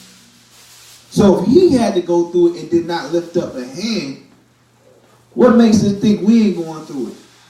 And ain't got to go through it, right? This is what he said. All right, Amina. Come on, go ahead. John 15 and 16. John 15 and 16. You have not chosen me, but I have chosen you. So he chose you. He chose you when you was, however age you came to, he knew that you was going to wake up from the womb. Right? Come on. And ordained you that ye should go and bring forth fruit, and that your fruit should remain, that whatsoever ye shall ask of the Father in my name, he may give it to you.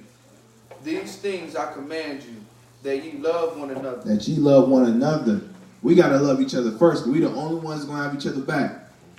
Pastor, if the world hates you, you know that it hated me before it hated you. Repeat that one more time. If the world hates you, you know that it hated me before it hated you. So he told you, look, if you're going to stick up for righteousness in this covenant, understand you're going to have to go through what I went through. They hated you. Don't get mad at it. They hated me first. They don't hate you. They hate what you represent. Right? Come on.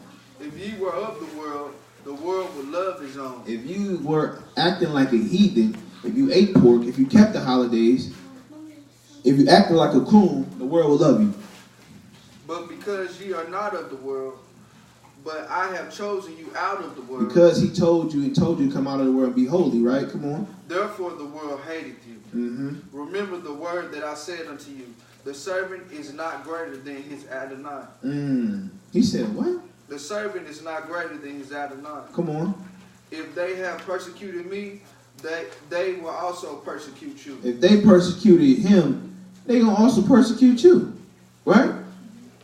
You're no greater than him. You're not going to go through less punishment. So you got to understand the dedication that you take when you come into this truth. And I think a lot of people don't understand. When you dedicate yourself, at that moment you should be ready to die. You should be ready to die. And if you're not, it's going to be a hard time for you in this truth in your mind. Because this truth not that hard. It's not. I'm thankful we got a day of rest. Because the world is tough. I'm thankful we got holy days that I can actually feel it's ours. We got a language that I know it's ours. We have a name that is ours, Israel.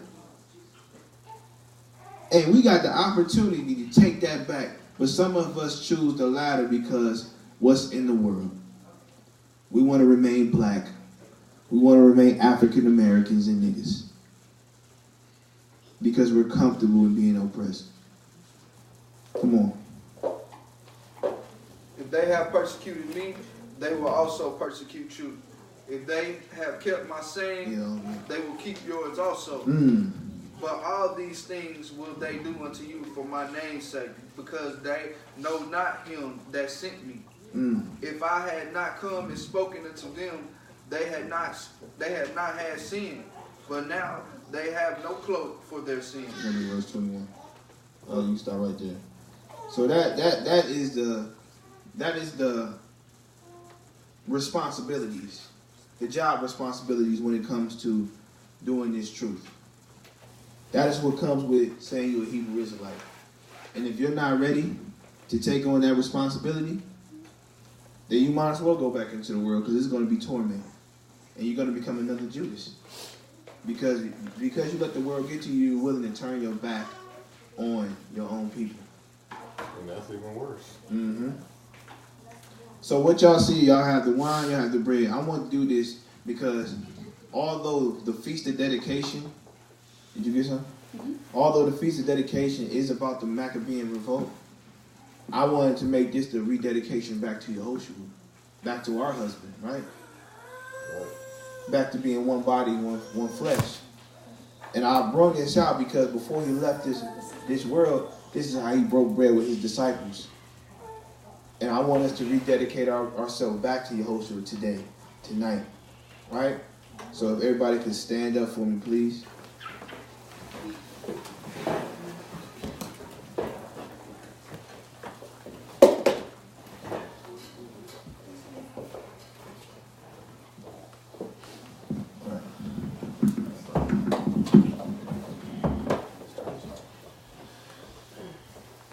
So, we're going to start out with the bread first, right? Start out with the bread. Everybody got your bread? Put in there. Yehoshua said this, and as they were eating, Yehoshua took bread and blessed it and brake it and gave it to the disciples and said, take, eat, for this is my body. Everybody eat.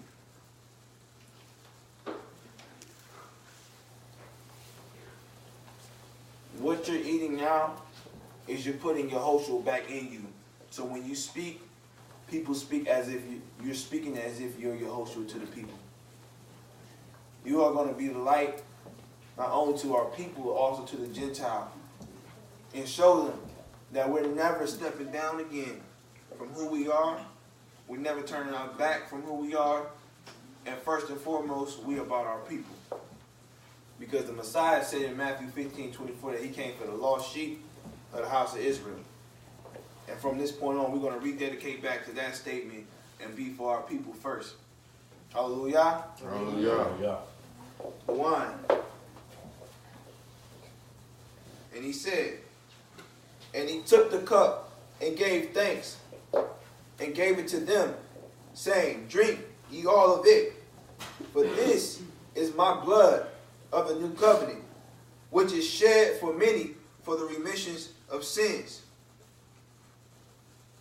So in the name of Yehovah, in the name of Yehoshua, this is our rededication back to the covenant, back to the people, and back to ourselves and the culture. In Yehoshua's name we drink. Hallelujah. Hallelujah. Everybody give the Most High a round of applause, man. Hallelujah. Hallelujah.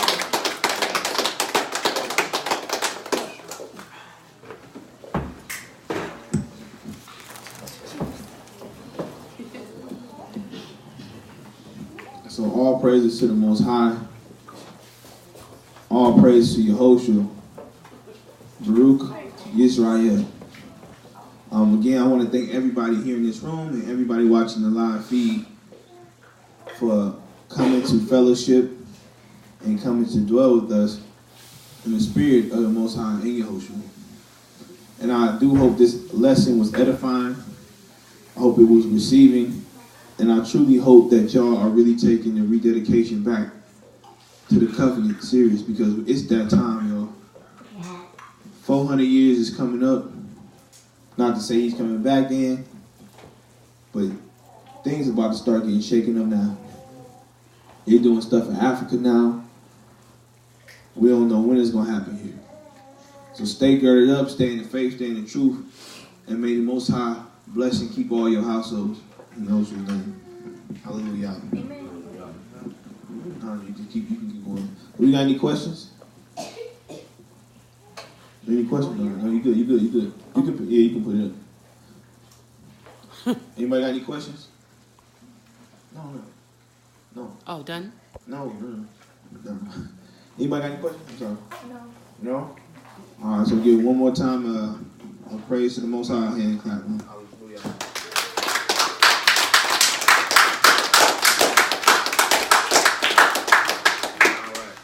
So with that, we say, Shalom.